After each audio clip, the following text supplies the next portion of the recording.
Hare Krishna, Krishna Krishna, Hare Hare, Hare Rama, Rama Rama, Hare Hare. Om Ajnanatimirandasya Jnananjana-shalakaya Chakshurunmilitam Yena Tasmai Shri Gurave Namaha. Shri Chaitanya Manobhishtam Stapitam Yena Bhutale Swayam Rupa Kada Mahyam Dadadi Swapadantikam.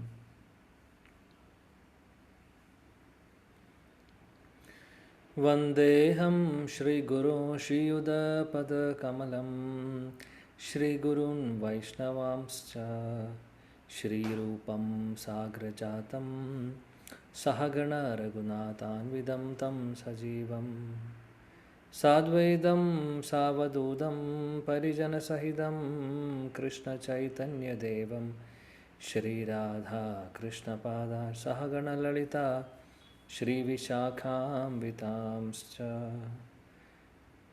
He Krishna Karuna Sindho Deenabandho Jagatpade Gopesha Gopika Kanda Radha Kanda Namostude. Tapta Kanchana Gaurangi Shri Radhe Vrindavaneshwari Vrishabhanu Sude Devi Pranamami Haripriye. Vancha kalpatarubhyascha kripa sindhubhyeva cha patitanam pavanebhyo vaishnavebhyo namo namaha. Nama Om Vishnupadaya Krishna Preshtaya Bhutale Srimade Bhaktivedanta Swami Niti Namine. Namaste Saraswati Deve Gauravani Pracharine Nirvishesha Shunyavadi Paschatya Deshatarine. Jaya Shri Krishna Chaitanya Prabhu Nityananda Shri Advaita Gadadhara Shiva Sadi Gaura Bhakta Vrinda. Hare Krishna, Krishna Krishna, Hare Hare, Hare Rama, Rama Rama, Hare Hare. Hare Krishna, Krishna Krishna, Hare Hare, Hare Rama, Rama Rama, Hare Hare. Mukam karoti vachalam pangum langayade girim. Yatkripa tamaham vande Shri Guru Dinatarinam Paramananda Madhavam Shri Chaitanya Meshwaram.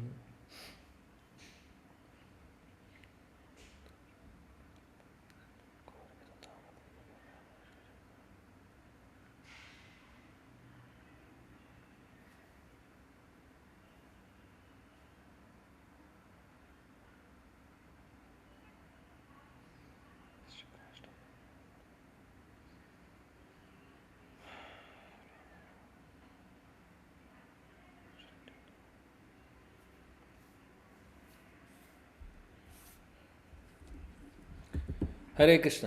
എല്ലാ പ്രിയപ്പെട്ട ഭക്തർക്കും എൻ്റെ വിനീതമായ പ്രണാമം. ഭഗവാന്റെ മഹാകാരുണ്യം കൊണ്ട് നമ്മൾ ശ്രീ ചൈതന്യ ചരിതാമൃതം പഠിച്ചു വരുന്നു. പ്രഥമ സ്കന്ധം എന്ന് പറയാൻ വരുവാണ്. ആദിലീല, ചൈതന്യ ചരിതാമൃത ആദിലീല 4-ാമത്തെ അധ്യായത്തിലാണ് നമ്മൾ നിൽക്കുന്നത്. 4-ാമത്തെ അധ്യായം ശ്രീ ചൈതന്യ മഹാപ്രഭുവിൻ്റെ ആവിർഭാവത്തിലെ ആന്തരിക കാരണങ്ങൾ, അതാണ് ഈ ഒരു അധ്യായത്തിൽ പറയുന്ന കാര്യം. 50 ശ്ലോകങ്ങൾ നമ്മൾ നോക്കി. 51-ാമത്തെ ശ്ലോകമാണ് ഇന്ന് നമ്മൾ നോക്കാൻ പോകുന്നത്. ഓക്കെ.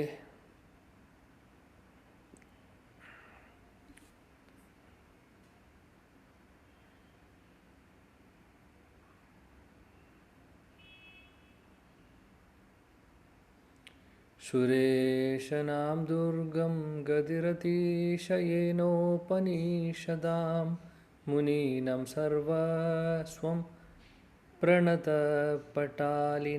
മധുരിമാ വിനിർയശാ പ്രേംനോ നിഖില പശുപാലാംബുജാദൃശാം സ ചൈതന്യ കിം നേ പുനരപി ദൃശ്യോ യസ്യതി പദം. യെസ്, ആരെ വായിക്കുന്നു? ഹരേ കൃഷ്ണ പ്രഭു. ഹരേ കൃഷ്ണ. സുരേശാനാം ദുർഗം ഗതിരതിശയേനോപനിഷദാം മുനീനാം സർവസ്വം പ്രണതപടലീനാം മധുരിമാ വിനിര്യാസ പ്രേംനോ നിഖില പശുപാലാംബുജദൃശാം സചൈതന്യ കിം മേ പുനരപി ദൃശോർ യാസ്യതി പദം. വർത്തനം ബൈ ഹിസ് ഡിവൈൻ ഗ്രേസ് അഭയ ചരണാരവിന്ദ ഭക്തിവേദാന്ത സ്വാമി. ശ്രീല പ്രഭുപാദ് കി ജയ്. ശ്രീ ചൈതന്യൻ ദേവന്മാരുടെ ആശ്രയമാണ്, ഉപനിഷത്തുക്കളുടെ ലക്ഷ്യമാണ്, മഹാമുനിമാരുടെ സർവസ്വമാണ്, ഭക്തന്മാരുടെ മനോഹരമായ അഭയസ്ഥാനമാണ്, അംബുജലോചനീകളായ ഗോപികമാരുടെ പ്രേമത്തിന്റെ കാതലാണ്. അവിടുന്ന് വീണ്ടും എന്റെ ദർശന പദത്തിലേക്ക് പ്രവേശിക്കുമോ? ഹരേ കൃഷ്ണ. ഹരേ കൃഷ്ണ. ശ്രീ ചൈതന്യ മഹാപ്രഭുവിനെ കുറിച്ചാണ് നമ്മൾ ചർച്ച ചെയ്യുന്നത്. ശ്രീ ചൈതന്യ മഹാപ്രഭു ഇവിടെ അദ്ദേഹത്തെ സ്തുതിക്കുന്നു. മഹാപ്രഭു എല്ലാ ദേവന്മാരുടെയും ആശ്രയമാണ്, എല്ലാ ഉപനിഷത്തുകളുടെയും ശാസ്ത്രങ്ങളുടെയും ലക്ഷ്യമാണ്, എല്ലാ സാധുജനങ്ങളുടെയും ആശ്രയമാണ്, ഭക്തരുടെയും സാധുക്കളുടെയും ആശ്രയമാണ്. അദ്ദേഹം എന്ന് പറഞ്ഞു കഴിഞ്ഞാൽ കൃഷ്ണപ്രേമം, പ്രേമത്തിൻ്റെ സ്വരൂപമാണ്. ആ മഹാപ്രഭു, ആ ശ്രീ ചൈതന്യ മഹാപ്രഭു എന്ന് എൻ്റെ ദൃഷ്ടിയിൽ വരുന്നു, അല്ലെങ്കിൽ എനിക്ക് എന്ന് അദ്ദേഹത്തിൻ്റെ ദർശനം കിട്ടുന്നു എന്നുള്ള മനോഹരമായിട്ടുള്ളൊരു പ്രാർത്ഥനയാണ് ഇവിടെ നമ്മൾ വായിക്കുന്നത്. മഹാപ്രഭു ഈ രണ്ട് ശ്ലോകങ്ങളും ഈ ശ്ലോകവും അടുത്ത ശ്ലോകവും ശ്രീ ചൈതന്യ ശതക ദ്വിതീയ ശ്രീ ചൈതന്യാഷ്ടക സ്തവം, രൂപഗോസ്വാമിയുടെ സ്തവമാല എന്ന് പറയുന്ന പുസ്തകത്തിൽ നിന്ന് പറഞ്ഞിട്ടുള്ളതാണ്. ശ്രീല രൂപഗോസ്വാമി എഴുതിയിട്ടുള്ള ശ്ലോകങ്ങളാണ്, മഹാപ്രഭുവിനെ പ്രകീർത്തിക്കുന്ന ശ്ലോകങ്ങളാണ്. 51-ാമത്തെ ശ്ലോകവും 52-ാമത്തെ ശ്ലോകവും വളരെ മനോഹരമായിട്ടുള്ള ശ്ലോകങ്ങളാണ്. മഹാപ്രഭുവിൻ്റെ മഹാപ്രഭു ഭഗവാൻ കൃഷ്ണൻ തന്നെയാണ് എന്ന് വീണ്ടും ഉറപ്പിച്ച് പറയുന്നു ശ്രീല രൂപഗോസ്വാമിയുടെ. ശ്രീ ചൈതന്യ മഹാപ്രഭു എല്ലാ ദേവതമാരുടെയും ആശ്രയം എന്ന് പറയുമ്പോൾ തീർച്ചയായിട്ടും ഭഗവാൻ കൃഷ്ണനാണ് എല്ലാ ദേവന്മാരുടെയും ആശ്രയം, അല്ലേ? അതേപോലെ തന്നെ എല്ലാ ഉപനിഷത്തുകളുടെയും ശാസ്ത്രങ്ങളുടെയും ലക്ഷ്യം അദ്ദേഹം ഭഗവാനാണെന്ന് പറയുമ്പോൾ നമ്മൾ പഠിച്ചിട്ടുണ്ട് ഭഗവത്ഗീതയിൽ, വേദൈശ്ച സർവേർ അഹം ഏവ വേദ്യോ. ചുരുക്കം പറയുകയാണെങ്കിൽ ഭഗവാൻ കൃഷ്ണൻ തന്നെയാണ് ശ്രീ ചൈതന്യ മഹാപ്രഭു, അതിൽ വ്യത്യാസമില്ല. അത് നമുക്ക് മനസ്സിലത് ഉറപ്പാവണം. അതുകൊണ്ടാണ് ശ്രീല രൂപഗോസ്വാമി ഇവിടെ ചൈതന്യ മഹാപ്രഭുവാണ് ദേവന്മാരുടെ ആശ്രയം, അല്ലെങ്കിൽ ഉപനിഷത്തുകളുടെ ലക്ഷ്യം എന്ന് പറയുന്നത് ഭഗവാൻ ചൈതന്യ മഹാപ്രഭു ആണെന്ന് പറയുന്നത് നമ്മൾ എന്തുകൊണ്ട് അങ്ങനെ എടുത്ത് പറയുന്നു? നമുക്ക് മനസ്സിലാക്കാം, ശ്രീകൃഷ്ണ ഭഗവാൻ തന്നെയാണ് ശ്രീ ചൈതന്യ മഹാപ്രഭു എന്ന് പറയുകയാണ് നമ്മളോട്. നമുക്കറിയാം ഭഗവാൻ കൃഷ്ണൻ്റെ സ്ഥാനം, അല്ലേ? ശ്രീ ചൈതന്യ മഹാപ്രഭു വേറെ ആരുമല്ല, അതിനൊരു സംശയവും വേണ്ട ഒരിക്കലും. ശ്രീ ചൈതന്യ മഹാപ്രഭു എന്ന് പറഞ്ഞു കഴിഞ്ഞാൽ ഭഗവാൻ കൃഷ്ണൻ തന്നെയാണ്. അതിൽ ഒരു വ്യത്യാസവുമില്ല, അതിലൊരു സംശയവും ആവശ്യമില്ല, വേണ്ട.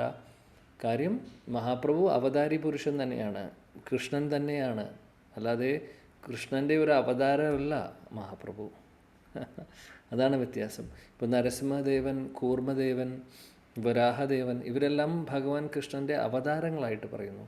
എന്നാൽ ശ്രീ ചൈതന്യ മഹാപ്രഭു അവതാരമല്ല, അദ്ദേഹം കൃഷ്ണൻ തന്നെയാണ്. ഇതാണ് നമ്മൾ മനസ്സിലാക്കേണ്ടത്.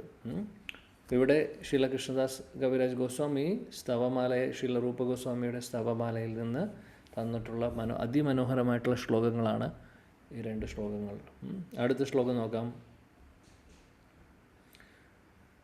അപാരം കശ്യാപി പ്രണയീ ജനവൃന്ദസ്യ കുതുകീ രസസ്തോമം ഹൃത്വാ मधुरम् उपभोक्तुं कम् अपि या रुचं स्वाम् आवरे द्युतिम् इह तदीयं प्रकट्यान् सा देवश्चैतन्यकृतिर् अतितरां न कृपयतु. Yes.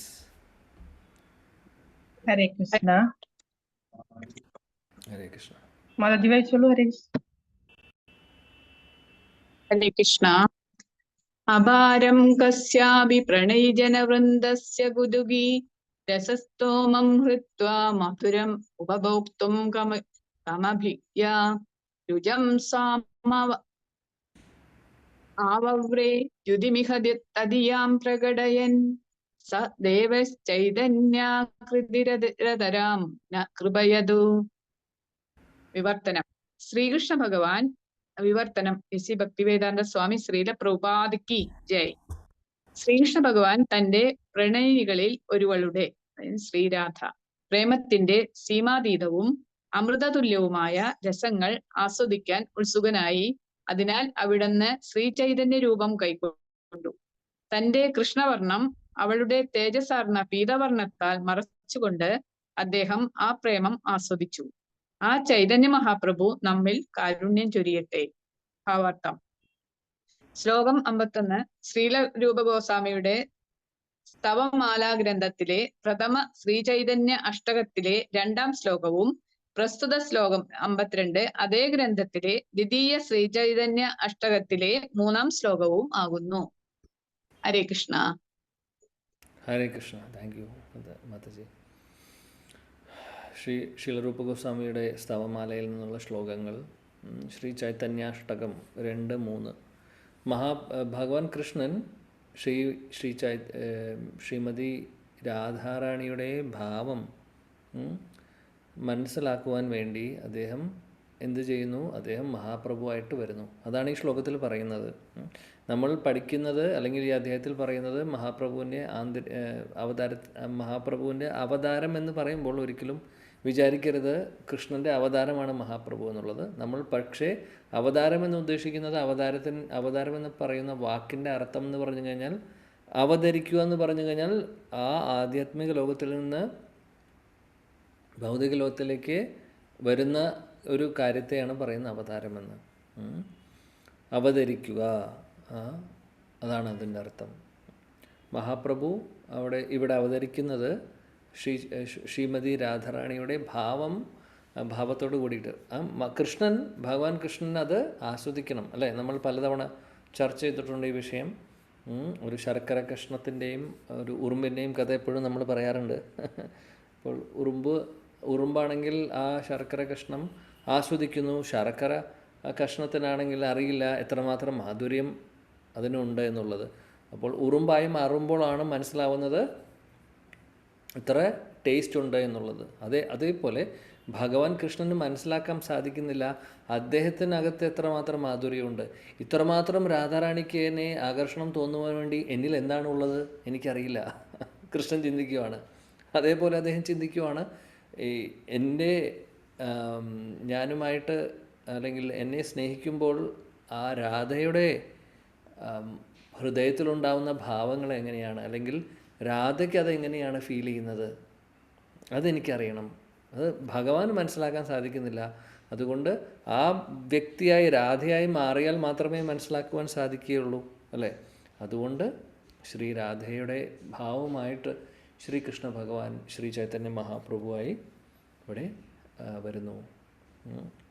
അദ്ദേഹത്തിൻ്റെ നിറമെന്താണ് ഇവിടെ പറയുന്നു? അദ്ദേഹത്തിൻ്റെ ശരിയായിട്ടുള്ള നിറം ശ്യാമവർണ്ണമാണ് കൃഷ്ണൻ്റെ അല്ലേ? ആ ശ്യാമവർണ്ണത്തെ മറച്ചുകൊണ്ട്, ശ്യാമവർണ്ണത്തെ മൂടിക്കൊണ്ട് ശ്രീമതി രാധാറാണിയുടെ സുവർണ്ണ നിറവുമായിട്ട് ശ്രീ ചൈതന്യ മഹാപ്രഭു ഇവിടെ അവതരിക്കുന്നു. ആ ശ്രീ ചൈതന്യ മഹാപ്രഭുവിൻ്റെ കൃപ നമുക്കെല്ലാവർക്കും ലഭിക്കട്ടെ എന്നാണ് ഇവിടെ ശിലരൂപ ഗോസ്വാമി ചൈതന്യ അഷ്ടകത്തിൽ പറയുന്നത്. മനോഹരമായിട്ടുള്ള ശ്ലോകം. ശ്രീ ചൈതന്യ മഹാപ്രഭു വളരെ സ്പെഷ്യലായിട്ടുള്ള ഒരു അവതാരമാണ്. സ്പെഷ്യൽ എന്ന് പറഞ്ഞു കഴിഞ്ഞാൽ സൂപ്പർ സ്പെഷ്യൽ. ഇതേപോലെ വേറെ ഒരു അവതാരമില്ല. അനർപ്പിത ചെറിം ചിരാത് കരുണയാവതീർണൗ കലോ, അല്ലെ? നമ്മൾ കഴിഞ്ഞ അധ്യായത്തിൽ പഠിച്ചിട്ടുണ്ട് അതിനെക്കുറിച്ച്. ഉന്നത ഉജ്ജ്വലരസം, ഉന്നത ഉജ്ജ്വലരസം, ഗോപീഭാവം അല്ലെങ്കിൽ മഞ്ജരി ഭാവം, അത് നമുക്ക് പറഞ്ഞു തരാൻ വേണ്ടി മഹാപ്രഭു അവതരിക്കുന്നു ശ്രീമതി രാധാറാണിയർ ഭാവത്തിൽ. വേറെ ഒരു അവതാരവും ചെയ്യാത്തതാണ് മഹാപ്രഭു ചെയ്യുന്നത്. കൃഷ്ണപ്രേമം ഇതേപോലെ ഫ്രീ ആയിട്ട് ഭഗവാൻ കൃഷ്ണൻ പോലും കൊടുത്തിട്ടില്ല ആർക്കും. അദ്ദേഹം 5000 വർഷം മുമ്പ് ഇവിടെ അവതരിച്ച സമയത്ത് ഭഗവാൻ കൃഷ്ണൻ്റെ പ്രിയപ്പെട്ടവർക്ക് കൃഷ്ണപ്രേമം കൊടുത്തിരുന്നു. എന്നാൽ എല്ലാവരോടും ആ ഒരു ദയ കാണിക്കുന്നുണ്ടായിരുന്നില്ല. അതായത് കൃഷ്ണപ്രേമം ഫ്രീ ആയിട്ട് കൊടുക്കുന്നുണ്ടായിരുന്നില്ല. അതാണ് ഉദ്ദേശിച്ചത്. ദയയുണ്ട് അദ്ദേഹത്തിന്, പക്ഷേ കണ്ടീഷൻസ് ഉണ്ടായിരുന്നു. മഹാപ്രഭുവിന് കണ്ടീഷൻസേ ഇല്ല. ജഗായി മതായി പോലുള്ളവർക്ക് പോലും, ജഗായി മതായി എന്നൊക്കെ പറഞ്ഞാൽ നമ്മളെക്കാളും ഭേദമാണ്. ജഗായി മതായേക്കാളും കഷ്ടമാണ് നമ്മുടെ കാര്യം. അപ്പം നമ്മളെപ്പോലുള്ളവർക്ക് പോലും, ഒരു യോഗ്യത ഇല്ലാത്തവർക്ക് പോലും ഭഗവാൻ കൃഷ്ണൻ്റെ ഹരേ കൃഷ്ണ മഹാമന്ത്രം ജപിക്കുവാനുള്ള മഹാസൗഭാഗ്യം നമുക്ക് തന്നിരിക്കുകയാണ്. അത് മഹാപ്രഭുവിൻ്റെ മഹാകാരുണ്യം കൊണ്ട് മാത്രമാണ്. ആ മഹാപ്രഭുവിൻ്റെ ധാരയിലാണ് നമ്മുടെ ശീലപ്രഭുപാദ് വരുന്നത്. ശീലപ്രഭുപാദിൻ്റെ മഹാകാരുണ്യം കൊണ്ട് നമ്മളെല്ലാവരും ഇവിടെ ഇരിക്കുന്നു. അദ്ദേഹത്തിൻ്റെ കാരുണ്യം കൊണ്ട് ശ്രീ ചൈതന്യ ചരിതാമൃതം നമ്മൾ പഠിക്കുന്നു. ശ്രീ ചൈതന്യ മഹാപ്രഭുവിനെ നമ്മൾ മനസ്സിലാക്കുന്നത് ശ്രീല പ്രഭുപാദിൻ്റെ മഹാകാരുണ്യം കൊണ്ടാണ്, അല്ലേ? ശ്രീ ചൈതന്യ മഹാപ്രഭു വളരെ സ്പെഷ്യലാണ്. അതുകൊണ്ട് അതിൽ ഒന്നും തർക്കമില്ല, വേറെ ചർച്ചയുടെ ആവശ്യം വരുന്നില്ല. ഗൗഡീയ വൈഷ്ണവ സമ്പ്രദായം എന്ന് പറഞ്ഞു കഴിഞ്ഞാൽ മഹാപ്രഭുവിൻ്റെ ആരാധകരാണ്, മഹാപ്രഭുവിനെ ആരാധിക്കുന്നവരാണ്. ശ്രീ ചൈതന്യ മഹാപ്രഭുവിൻ്റെ പരമ്പരയിൽ വരുന്നവരാണ് നമ്മളെല്ലാവരും. ഇതേപോലുള്ളൊരു സ്പെഷ്യലായിട്ടുള്ള വേറെ ഒരു അവതാരം ഇല്ല.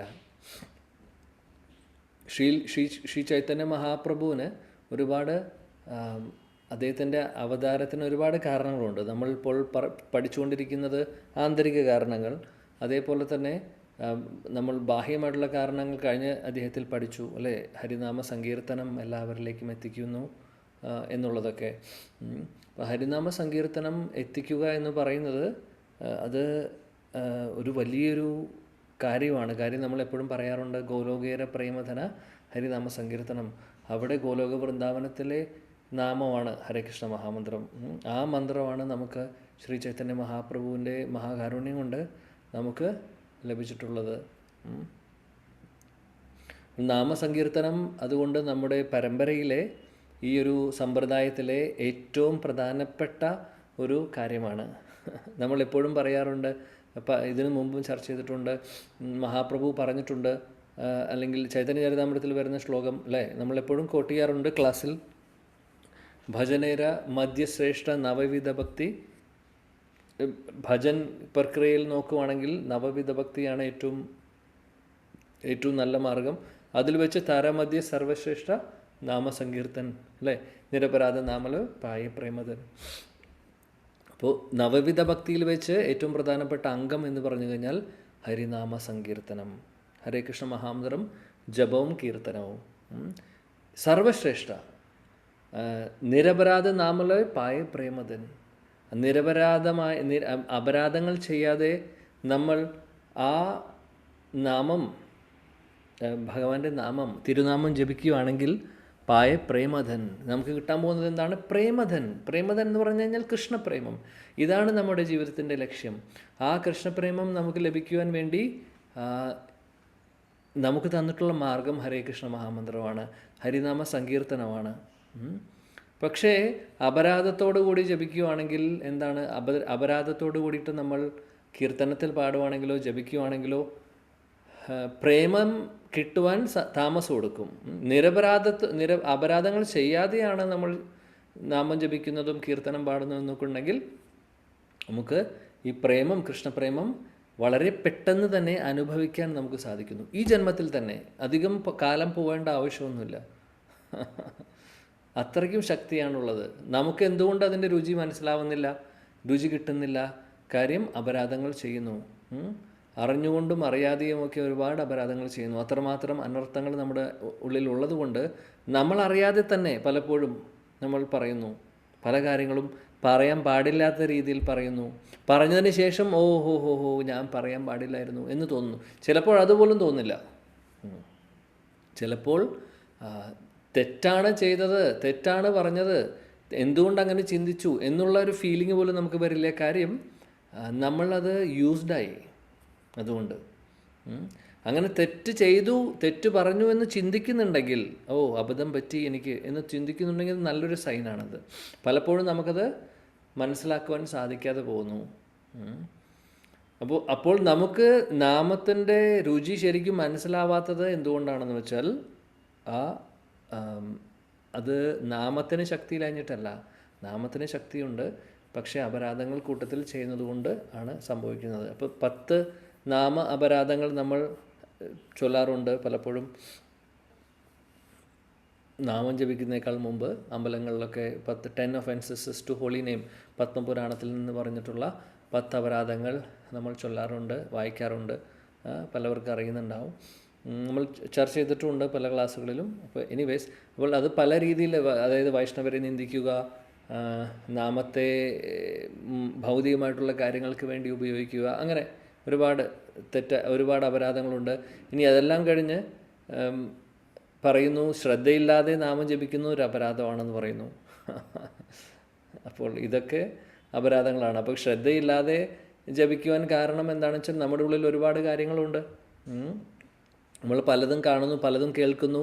കാണാൻ പാടില്ലാത്തത് കേൾക്കുന്നു, കാണാൻ പാടില്ലാത്തത് കാണുന്നു, കേൾക്കാൻ പാടില്ലാത്തത് കേൾക്കുന്നു. അങ്ങനെയുള്ള സംഘങ്ങളിൽ, മോശമായിട്ടുള്ള സംഘങ്ങളിൽ ഇരിക്കുന്നു. അപ്പോൾ അവരുടെ സമ്പർക്കത്താലൊക്കെ നമുക്ക് ആ നെഗറ്റീവായിട്ടുള്ളൊരു ഇൻഫ്ലുവൻസ് വരും. പിന്നെ എങ്ങനെ നമുക്ക് നാമം ശരിയാവും? ഒരുപാട് കാര്യങ്ങളുണ്ട് നമ്മൾ ചെയ്യേണ്ടതായിട്ടുള്ളത്. നമ്മുടെ പ്രാക്ടീസസിൽ മാറ്റം വരുത്തേണ്ടതായിട്ടുള്ള ഒരുപാട് കാര്യങ്ങളുണ്ട്. അങ്ങനെ നമ്മൾ ചെയ്യുകയാണെങ്കിൽ തീർച്ചയായിട്ടും ആ അപരാധങ്ങളില്ലാതെ നമ്മൾ നാമജപിക്കുകയാണെങ്കിൽ കൃഷ്ണപ്രേമം നമുക്ക് അനുഭവിക്കാൻ സാധിക്കും അധികം താമസിയാതെ. ഇത് നമ്മുടെ എല്ലാ ആചാര്യന്മാരും പറയുന്നുണ്ട്, ഉറപ്പ് പറയുന്നുണ്ട്. ഭഗവാൻ കൃഷ്ണൻ പറയുന്നുണ്ട്, ശ്രീ ചൈതന്യ മഹാപ്രഭു പറയുന്നുണ്ട്, ശാസ്ത്രങ്ങൾ പറയുന്നുണ്ട്, നമ്മുടെ ഗുരുജനങ്ങൾ പറയുന്നുണ്ട്, ആചാര്യന്മാർ പറയുന്നുണ്ട്. ഇത് ചെയ്ത് കാണിച്ചവരും നമ്മുടെ കൂട്ടത്തിലുണ്ട്, ഇത് അനുഭവിച്ചവരും നമ്മുടെ കൂട്ടത്തിലുണ്ട്. അവരുടെ ജീവിതത്തിലൂടെ നമുക്ക് കാണിച്ചു തന്നിട്ടുണ്ട് എന്താണ് ശുദ്ധനാമം എന്നുള്ളത്. ശുദ്ധനാമം എന്താണെന്നുള്ളത് അവരുടെ ജീവിതത്തിലൂടെ കാണിച്ചു തന്നിട്ടുണ്ട്. നമ്മുടെ സമ്പ്രദായത്തിൽ അങ്ങനെയൊരു ശുദ്ധഭക്തൻ്റെ, പരമശുദ്ധഭക്തൻ്റെ തിരോഭാവതിഥിയാണ് ഇന്ന്. ശുദ്ധനാമം എന്താണെന്ന് ലോകം മുഴുവനും കാണിച്ചു കൊടുത്ത ആ മഹാഭക്തൻ ഇന്ന് 14 വർഷം മുമ്പ് അദ്ദേഹം നമ്മളെ വിട്ടുപോയി. ഗൗഡീയ വൈഷ്ണവ പരമ്പരയിൽ ഹരേകൃഷ്ണ പ്രസ്ഥാനത്തിൻ്റെ നാമാചാര്യൻ, നാമാചാര്യ ശീല ഹരിദാസ് ഠാക്കൂർ അല്ല, അദ്ദേഹം നമ്മുടെ പരമ്പരയിലെ നാമാചാര്യനാണ്. ഹരേകൃഷ്ണ പ്രസ്ഥാനത്തിൻ്റെ നാമാചാര്യൻ ശ്രീപാദ് ആയന്ദ്രപ്രഭുവിൻ്റെ 14ാം തിരോഭാവതിഥിയാണ് ഇന്ന്. ഒരുപാട് വിഷമമുള്ള ദിവസമാണ്. ശ്രീപാദ് ആയന്ദ്രപ്രഭു നമ്മളെ വിട്ടുപോയ ദിവസമാണ്. പക്ഷെ എന്നാലും നമ്മൾ മനസ്സിലാക്കണം, അദ്ദേഹത്തിൻ്റെ കോൺട്രിബ്യൂഷൻ ഈ പ്രസ്ഥാനത്തിന്, ഹരേകൃഷ്ണ പ്രസ്ഥാനത്തിന് അദ്ദേഹം തന്നിട്ടുള്ള കാര്യങ്ങൾ നമുക്കൊരിക്കലും മറക്കാൻ സാധിക്കില്ല. 1953 അദ്ദേഹം അമേരിക്കയിലെ വിർജീനിയ സ്റ്റേറ്റിൽ ജനിക്കുന്നു. ചെറുപ്പം മുതലേ അദ്ദേഹത്തിന് സ്പിരിച്വാലിറ്റിയോട് എന്തോ താല്പര്യമുണ്ടായിരുന്നു. എവിടെയെങ്കിലുമൊക്കെ ഇപ്പോൾ കുട്ടിക്കാലത്തും അങ്ങനെയുള്ള പുസ്തകങ്ങളൊക്കെ വായിക്കാൻ അദ്ദേഹത്തിന് ഇഷ്ടമാണ്. എന്നാൽ പക്ക ഒരു അമേരിക്കൻ കുടുംബത്തിലാണ് അദ്ദേഹം ജനിക്കുന്നത്. അപ്പോൾ അമേരിക്കയിൽ ജനിക്കുമ്പോൾ നമുക്കറിയാം എങ്ങനെയായിരിക്കും കൾച്ചർ എന്നുള്ളത്. അത് ക്രിസ്ത്യൻ കൾച്ചറാണ്. പിന്നെ അങ്ങനെയുള്ളൊരു ലൈഫ് സ്റ്റൈലാണ്. അമേരിക്ക ആ സമയത്ത് ലോകത്തിലെ ഏറ്റവും സമ്പന്നരായിട്ടുള്ള രാഷ്ട്രം ഏതാണ് ചോദിച്ചു കഴിഞ്ഞാൽ അമേരിക്കയാണ്. എല്ലാ ഡെവലപ്മെൻറ്റ്സും എല്ലാ ടെക്നോളജിയും ആദ്യം വരുന്നത് അമേരിക്കയിലാണ്, നമുക്കറിയാം. അന്നത്തെ കാലത്തും അത് തന്നെയായിരുന്നു അവസ്ഥ. അമേരിക്ക അത്രയും സമ്പന്ന രാഷ്ട്രമായിരുന്നു. എന്നാൽ അവിടെ ഇല്ലാത്തതായിട്ടുള്ള തമോ ഗുണത്തിലുള്ള കാര്യങ്ങളും അവിടെയാണ് എല്ലാത്തിൻ്റെയും തുടക്കം. അപ്പോൾ സമ്പന്നം എവിടെയാണോ പൈസയുള്ളത്, എവിടെയാണോ ആളുകളിൽ ധനം കൂടുതലുള്ളത്, അവിടെ എന്തുണ്ടാവുന്നതാണ് പരീക്ഷിത്ത് മഹാരാജാവ് 1-ാമത്തെ സ്കന്ധത്തിൽ ഭാഗവത്തിൽ നമ്മൾ പഠിച്ചിട്ടുള്ളത്. കൂടുതൽ ധനം ഉണ്ടാവുമ്പോൾ അല്ലെങ്കിൽ കൂടുതൽ സ്വർണം അല്ലെങ്കിൽ ധനമൊക്കെ ഉണ്ടാവുന്ന സ്ഥലത്ത് കലി മഹാരാജും കൂടി ഉണ്ടാവും. അപ്പോൾ കലി മഹാരാജിൻ്റെ പ്രഭാവത്തിൽ നടക്കുന്ന തമോ ഗുണത്തിലുള്ള ഒരുപാട് കാര്യങ്ങളും നമുക്ക് കാണാം പാശ്ചാത്യ രാജ്യങ്ങളിൽ. അന്നത്തെ കാലത്ത് ഇന്ത്യയിൽ ഇത്രയൊന്നും ഉണ്ടായിരുന്നില്ല. എന്നാൽ ഇപ്പോൾ ഇന്ത്യയുടെ അവസ്ഥ അമേരിക്കയേക്കാൾ കഷ്ടമാണ്. കാര്യം അതെല്ലാം കോപ്പി ചെയ്ത് പാശ്ചാത്യ രാജ്യങ്ങളിൽ ചെയ്തിട്ടുള്ള അവർ പലതും ഉപേക്ഷിച്ചു. അവർക്ക് മതിയായിട്ട് അവർ ഉപേക്ഷിച്ചു. ഈ ഇന്ദ്രിയ സുഖഭോഗം അനുഭവിക്കാൻ വേണ്ടി അവർ ചെയ്യാൻ പറ്റുന്നതെല്ലാം കൊണ്ടുവന്നു. അവർ കുറേയൊക്കെ ചെയ്യുന്നുണ്ട് ഇപ്പോഴും, പലതും അവർ ഉപേക്ഷിച്ചു. പക്ഷേ ഇന്ത്യയിൽ ഇപ്പോൾ അതെല്ലാം പുതുതായിട്ട് വരുന്നു. എല്ലാവർക്കും ഒരുപാട് എന്തായാലും നമ്മുടെ അവസ്ഥ അന്നത്തെ കാലത്ത് ഇന്ത്യയുടെ അവസ്ഥ നല്ലതായിരുന്നു. കൾച്ചറൊക്കെ ഉണ്ടായിരുന്നു. പാശ്ചാത്യ രാജ്യങ്ങളിലെ അവസ്ഥ മോശമായിരുന്നു. അതുകൊണ്ട് തന്നെ ശീലപ്രഭുപാദിൻ്റെ ഗുരു ശീലപ്രഭുപാദിൻ്റെ അടുത്ത് പാശ്ചാത്യ രാജ്യങ്ങളിൽ പോയിട്ട് ആദ്യം പ്രചരിപ്പിക്കാൻ പറയുന്നതിന് കാരണം തന്നെ അതാണ്. അവിടെയുള്ളവരെ കൂടുതലും തമോ ഗുണത്തിൽ നടക്കുന്നവരായിരുന്നു. എന്നാൽ ആ അവസ്ഥ ഇപ്പോൾ നമ്മുടെ രാജ്യത്താണ് ഉള്ളത്. അപ്പോൾ നമ്മുടെ രാജ്യത്ത് ഒരുപാട് ഇതുപോലെ ഈ കൃഷ്ണാവബോധത്തിൻ്റെ പ്രചരണം കൂടുതൽ വേണം. കാര്യം ആ ഒരു ഗതിയിലേക്കാണ് ആളുകൾ നീങ്ങിക്കൊണ്ടിരിക്കുന്നത്, നിർഭാഗ്യവശാൽ. അങ്ങനെ 1953 ശ്രീപാദായിന്ദ്ര പ്രഭു അവിടെ ജനിക്കുന്നു. അദ്ദേഹത്തിൻ്റെ പേര് എഡ്വേർഡ് സ്ട്രൈക്കർ എന്നായിരുന്നു. എല്ലാവരും സ്നേഹത്തോടെ എഡി എന്ന് വിളിക്കും അദ്ദേഹത്തെ. ചെറുപ്പം മുതലേ സ്പിരിച്വാലിറ്റിയോട് അദ്ദേഹത്തിന് താല്പര്യമുണ്ടായിരുന്നു. പള്ളിയിൽ പോവും, അങ്ങനെയുള്ള കാര്യങ്ങളിൽ അദ്ദേഹം പങ്കെടുക്കും. ഒരു മ്യൂസിക്കൽ അല്ലെങ്കിൽ മ്യൂസീഷ്യൻസിൻ്റെ ഫാമിലിയിലാണ് ജനിക്കുന്നത്. അദ്ദേഹത്തിൻ്റെ അച്ഛൻ മ്യൂസിക്കൽ ഇൻസ്ട്രുമെൻറ്റ്സ് വായിക്കുമായിരുന്നു. അദ്ദേഹത്തിൻ്റെ ഫാമിലിയിൽ എല്ലാവരും, ഇദ്ദേഹവും ഇദ്ദേഹത്തിൻ്റെ സഹോദരന്മാരും സഹോദരിയൊക്കെ ഇവരെല്ലാവരും മ്യൂസീഷ്യൻസാണ്. എല്ലാവർക്കും മ്യൂസിക്കൽ ഇൻസ്ട്രുമെൻറ്റ്സ് വായിക്കാനും പല തരത്തിലുള്ള ഇൻസ്ട്രുമെൻറ്റ്സൊക്കെ വായിക്കുവാനുള്ള ഒരു അനുഗ്രഹം അവർക്ക് കുട്ടിക്കാലത്തോട്ടേ ഉണ്ട്. ഫാമിലി മ്യൂസീഷ്യൻസിൻ്റെ ഫാമിലിയാണ്. അപ്പോൾ നമുക്ക് ഏകദേശം അറിയാം അല്ലേ, മ്യൂസീഷ്യൻസിൻ്റെ ഫാമിലി ആവുമ്പോൾ എങ്ങനെയായിരിക്കും എന്നുള്ളത്. അപ്പോൾ പാട്ടിനോടും ഒക്കെ താല്പര്യമുണ്ടായിരുന്നു. അപ്പോൾ ഇദ്ദേഹത്തിൻ്റെ സ്കൂളിൽ പഠിക്കുന്ന സമയത്തും കോളേജിൽ പഠിക്കുന്ന സമയത്തുമൊക്കെ ഇതേപോലെ പാടാനൊക്കെ പോവും.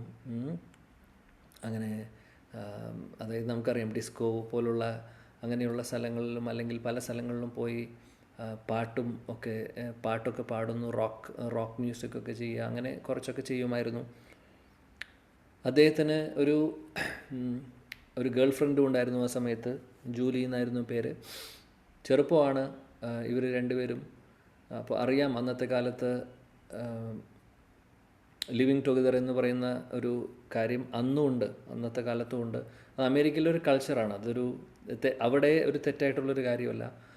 ഇന്ത്യയിൽ ഇപ്പോൾ അത് ഇനി എന്നാണ് ലീഗലാവാൻ പോകുന്നതെന്ന് അറിയില്ല, നിർഭാഗ്യവശാൽ. അമേരിക്കയിൽ ഇത് ലീഗലാണ്. ആക്ച്വലി പറയുന്നത് അമേരിക്കയിൽ ഇപ്പോഴും അവിടെ കൾച്ചർ എങ്ങനെയാണ്, സ്കൂളിങ് കഴിഞ്ഞ് കഴിഞ്ഞാൽ ഇൻഡിപെൻഡൻ്റ് ആയിട്ട് കുട്ടികളെല്ലാവരും ജീവിക്കും. ഈവൻ ഇന്ത്യൻസ് അവിടെ പോയി സെറ്റിലാവുന്നവർ പോലും കുറേ കുട്ടികൾ അങ്ങനെ ചെയ്യുന്നുണ്ട്. അച്ഛനും അമ്മയുടെയും കൂടെ നിൽക്കാതെ ഇൻഡിപെൻഡൻ്റ് ആയിട്ട് ബോയ് ഫ്രണ്ടോ ഗേൾ ഫ്രണ്ടോ ഉണ്ടെങ്കിൽ അവരുടെ കൂടെ നിൽക്കുക. അതൊരു കൾച്ചറാണ്. കുറച്ചു കാലം അവർ ഒരുമിച്ച് നിൽക്കുന്നു. പിന്നീട് അവർ കല്യാണം കഴിക്കണമെന്ന് തോന്നുവാണെങ്കിൽ കല്യാണം കഴിക്കും, ഇല്ലെങ്കിൽ അവർ വിടും. അങ്ങനെ അപ്പം അങ്ങനെ ഒരു കൾച്ചർ അത് ആദ്യം മുതലേ ഉണ്ട്. ഈ കൾച്ചർ ഇപ്പോൾ നമ്മുടെ രാജ്യത്തും വരുന്നുണ്ട്, അല്ലെങ്കിൽ വന്നു ഓൾറെഡി എന്ന് തന്നെ പറയാം. അപ്പോൾ ഇദ്ദേഹത്തിന് ഒരു ഗേൾ ഫ്രണ്ട് ഉണ്ടായിരുന്നു. അപ്പോൾ ഇവർ ഒരുമിച്ച് ഇതുപോലെ പാടാനൊക്കെ പോവും, ക്ലബ്ബുകളിലൊക്കെ പാടാനൊക്കെ പോകുമായിരുന്നു. രണ്ടുപേരും മ്യൂസിക്കിൽ താല്പര്യമുള്ളവരായിരുന്നു. അങ്ങനെ ഒരിക്കൽ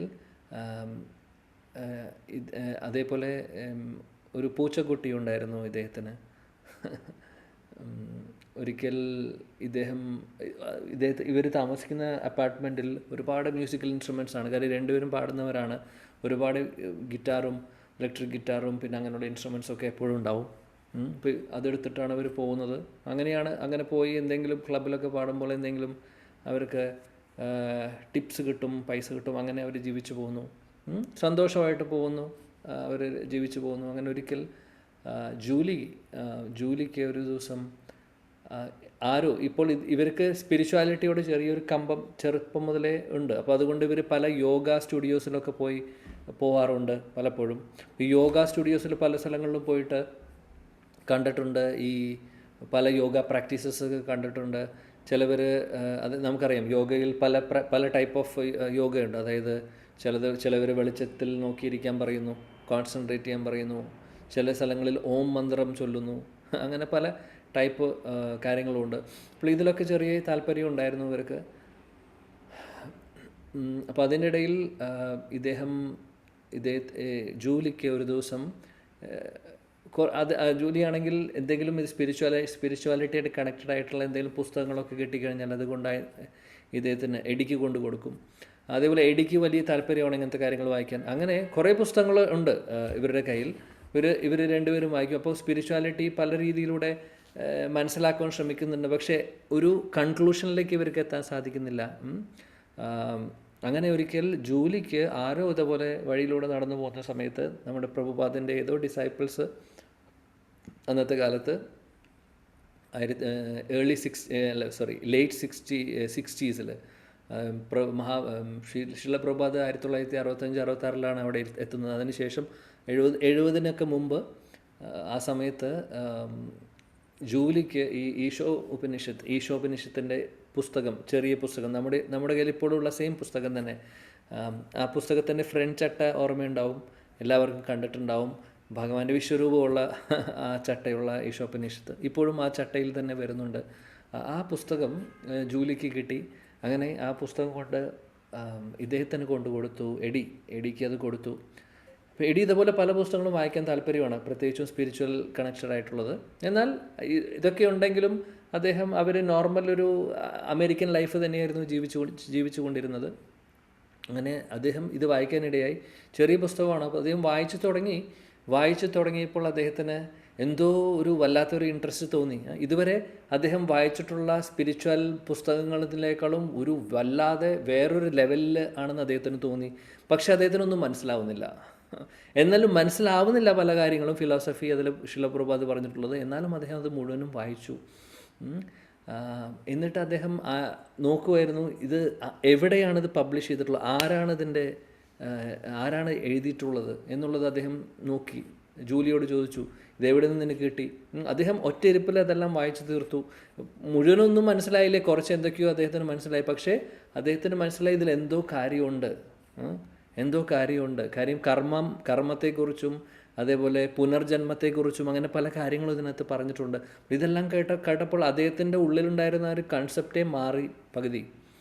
ഒരു മാറ്റം അദ്ദേഹത്തിന് തോന്നി. അപ്പോൾ ഇത് എഴുതിയത് ആരാണ്, ഇത് എവിടെയാണ്, ആരാണ് ഇതിൻ്റെ ആൾക്കാരെന്നൊക്കെ അറിയാൻ വേണ്ടി ചോദിക്കും. ജൂലി പറയുന്നു, എനിക്കറിയില്ല, ഞാനിങ്ങനെ വഴിയിലൂടെ നടക്കുന്ന സമയത്ത് ആരോ എനിക്കൊരു പുസ്തകം കൊണ്ടുവന്നു, അപ്പോൾ ഞാനത് വാങ്ങിച്ചു, അത്രയേ ഉള്ളൂ, അത് നിനക്ക് കൊണ്ടുവന്നു, അത്രയേ ഉള്ളൂ, അങ്ങനെ പറഞ്ഞു. എന്നിട്ട് അപ്പോൾ ഇതിന് മുമ്പും കുറേ മുഹൂർത്തങ്ങളുണ്ട്, ഞാനതിലേക്ക് പോയില്ല. എഡിയുടെ കുട്ടിക്കാലമൊക്കെ പറയാനാണെങ്കിൽ ഒരുപാടുണ്ട്. അങ്ങനെ ഇവർ രണ്ടുപേരും കൂടിയിട്ട് ഈ അഡ്രസ്സ് നോക്കിയിട്ട്, പുസ്തകത്തിലെ അഡ്രസ്സ് നോക്കി, ന്യൂയോർക്കിലെ അഡ്രസ്സാണ്, അവിടേക്ക് പോകുന്നു. അവിടെ പോയി ഒരു അമ്പലം, ഒരു ടെമ്പിൾ അന്ന് ജസ്റ്റ് തുടങ്ങിയിട്ടുള്ളൂ. ആ സമയത്ത് ഇവർ രണ്ടുപേരും കൂടിയിട്ടാണ് ആദ്യം പോകുന്നത്. അങ്ങനെ നോർമലി അവർ രണ്ടുപേരും പോയി അവർക്ക് ഒരു അറ്റ്മോസ്ഫിയറൊക്കെ ഇഷ്ടപ്പെട്ടു. ആരെയും കാണാൻ സാധിച്ചില്ല, എന്താണെന്നും മനസ്സിലായില്ല. ഈ പുസ്തകം എഴുതിയ വ്യക്തി ആരാണെന്ന് ചോദിച്ചപ്പോൾ ഇദ്ദേഹം ശിലപ്രഭാതിൻ്റെ ഫോട്ടോവും കാര്യങ്ങളൊക്കെ അവിടെയുണ്ട്, ഇദ്ദേഹമാണെന്ന് പറഞ്ഞു. അദ്ദേഹം എവിടെയാണെന്ന് ചോദിച്ചപ്പോൾ അദ്ദേഹം വേറെ ഏതോ രാജ്യത്താണ് ആ സമയത്ത്, അതോ വേറെ സിറ്റിയിലായിരുന്നു അദ്ദേഹം. പിന്നെ അങ്ങനെ അവരത് കഴിഞ്ഞ് തിരിച്ചു പോന്നു. പക്ഷേ തിരിച്ചു പോന്നിട്ടും എഡിയുടെ മനസ്സിൽ പുസ്തകത്തിൽ വായിച്ച പല കാര്യങ്ങളും മറക്കാൻ സാധിക്കുന്നില്ല. ഒരുപാട് അദ്ദേഹത്തിന് ഈ വജ്രായുധം അടിച്ച പോലെ അദ്ദേഹത്തിന് പല തിരിച്ചറിവുകളും സംഭവിച്ചു. അത് വായിച്ചതിന് ശേഷം വീണ്ടും അദ്ദേഹം എടുത്ത് വായിക്കാൻ തുടങ്ങി. അന്ന് രാത്രി വീണ്ടും ആ പുസ്തകം മുഴുവൻ വായിച്ചു. അപ്പോൾ കുറച്ചും കൂടി അദ്ദേഹത്തിന് മനസ്സിലായി. പിന്നീട് ഇദ്ദേഹം വീണ്ടും പോകുന്നു അമ്പലത്തിലേക്ക്. ആ സമയത്ത് ജൂലിയെ കൊണ്ടുപോകുന്നില്ല, തനിയെ പോകുന്നു. തനിയെ പോകുമ്പോൾ അന്ന് ഒരു ദിവസം പോകുന്ന സമയത്ത് ഇത് അപ്പാർട്ട്മെൻറ്റാണ്, ഒരു അപ്പാർട്ട്മെൻറ്റ് പോലെ സ്ഥലത്ത് ചെറിയൊരു ടെമ്പിൾ പോലെ ഉണ്ട്, അത്രയേ ഉള്ളൂ. അപ്പോൾ ഒരു മാതാജിയാണ് വാതിൽ തുറക്കുന്നത്. വാതിൽ തുറന്ന ഉടനെ പറഞ്ഞു ഹരേ കൃഷ്ണ എന്ന് പറഞ്ഞു. അപ്പോൾ ഇദ്ദേഹത്തിന് എന്ത് പറയണമെന്നറിയില്ല. അദ്ദേഹം തിരിച്ച് അവർ പറഞ്ഞത് റിപ്പീറ്റ് ചെയ്തു, ഹരേ കൃഷ്ണ എന്ന് പറഞ്ഞ് അങ്ങനെ അകത്തേക്ക് കയറി. ഇവർ സംസാരിച്ച് തുടങ്ങി. അപ്പോൾ ഇദ്ദേഹത്തിന് ഒരുപാട് ചോദ്യങ്ങൾ ചോദിക്കാനുണ്ടായിരുന്നു. അപ്പോൾ മാതാജിയോട് ഒരുപാട് ചോദ്യങ്ങളെന്ന് പറഞ്ഞു കഴിഞ്ഞാൽ ഈ പ്രസ്ഥാനത്തെക്കുറിച്ചും ഇതിനെക്കുറിച്ചൊക്കെ. അപ്പോൾ അദ്ദേഹം കാര്യങ്ങൾ ചോദിച്ച സമയത്ത് ഇദ്ദേഹം അവർ അതിനുള്ള ആൻസറെല്ലാം പറഞ്ഞു. കുറേ കാര്യങ്ങൾ പറഞ്ഞു. ഇവിടെ ആശ്രമമാണ്, ഇവിടെ കുറച്ച് അന്തേവാസികളുണ്ട്, ഭഗവത്ഗീത ക്ലാസ്സുണ്ട്, അതേപോലെ തന്നെ സ്വാമിജി ഇടയ്ക്ക് വരുമ്പോൾ കാണാൻ സാധിക്കും. അപ്പോൾ ഇദ്ദേഹം ചോദിക്കുന്നുണ്ട് എപ്പോൾ കാണാൻ സാധിക്കും, എപ്പോൾ വരുമെന്നൊക്കെ. അപ്പോൾ കുറേ ഇൻഫർമേഷൻ അദ്ദേഹത്തിന് കിട്ടി. അവിടെ നല്ല പ്രസാദം കഴിച്ചു. അപ്പോൾ ഇദ്ദേഹത്തിന് നല്ല ഇമ്പ്രഷനായി അവിടെ ആ സ്ഥലത്തേക്ക് പോയതിന് ശേഷം. അതിനുശേഷം ഇവർ പറഞ്ഞു, പിന്നെ അദ്ദേഹം അന്ന് പോയി, പിന്നെ അടുത്ത ദിവസം വീണ്ടും വന്നു. അദ്ദേഹത്തിന് വീണ്ടും അവിടെ പോകാൻ തോന്നുന്നു. അങ്ങനെയാണല്ലോ ഭഗവാന്റെ ഭക്തരെ. പിന്നെ അവിടെയും കുറച്ച് വേറെ ഡിവോട്ടീസ് താമസിക്കുന്നുണ്ടായിരുന്നു. അപ്പോൾ ഇവരെ കണ്ട് അദ്ദേഹത്തിന് സംസാരിക്കുമ്പോൾ എന്തോ ഒരു ഇഷ്ടം തോന്നുന്നു. എല്ലാവരോടും നല്ല രീതിയിൽ സംസാരിക്കും. അവരിൽ നിന്ന് പല കാര്യങ്ങളും കേൾക്കാൻ സാധിക്കുന്നു. അപ്പോൾ ഇദ്ദേഹം റെഗുലറായിട്ട് പോയി തുടങ്ങി. പക്ഷേ പ്രോഗ്രാംസ് ഒന്നും അങ്ങനെ അറ്റൻഡ് ചെയ്യുന്നില്ല. പക്ഷേ അവിടുത്തെ അറ്റ്മോസ്ഫിയറൊക്കെ അദ്ദേഹത്തിന് ഇഷ്ടപ്പെട്ടു. അങ്ങനെ ഒരിക്കൽ അങ്ങനെ ഇരിക്കെ ഒരു ദിവസം പോയപ്പോൾ അവിടെയുള്ള ഡിവോട്ടീസ് ഇദ്ദേഹത്തിന് മാല കൊടുക്കുന്നു. ഹരേകൃഷ്ണ മഹാമന്ത്രം ജപിക്കാനുള്ള മാല കൊടുത്തിട്ട് പറഞ്ഞു, ഹരേകൃഷ്ണ മഹാമന്ത്രം ജപിക്കാൻ പറഞ്ഞു കൊടുത്തു. അപ്പോൾ മന്ത്രം പറഞ്ഞു കൊടുത്തു. ഹരേ കൃഷ്ണ കൃഷ്ണ കൃഷ്ണ ഹരേ ഹരേ, ഹരേ രാം രാം രാം ഹരേ ഹരേ. അപ്പോൾ അദ്ദേഹം ആ മാലയായിട്ട് എന്നിട്ട് പറഞ്ഞു കൊടുത്തു. അപ്പോൾ അവർ പറയുമ്പോൾ പറഞ്ഞു, സാധാരണ ഡിവോട്ടീസ് എല്ലാം 16 മാലയാണ് ജപിക്കുക, 16 മാല ജപിക്കും എന്നുള്ള കാര്യങ്ങളൊക്കെ പറഞ്ഞു കൊടുത്തിട്ടുണ്ട്. എങ്ങനെ ജപിക്കണം എന്നുള്ളത് അങ്ങനെ ക്ലിയർ ആയിട്ട് ഇദ്ദേഹത്തിന് മനസ്സിലായില്ല. അപ്പോൾ അദ്ദേഹം മാലയായിട്ട് തിരിച്ച് വീട്ടിലേക്ക് വന്നു. അതിൻ്റെ ഇടയിൽ അതിൻ്റെ ഇടയിൽ വേറൊരു സംഭവം സംഭവിക്കുന്നു.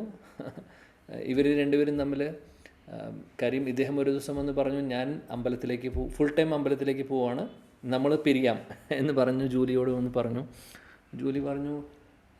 ജൂലി വിട്ടില്ല.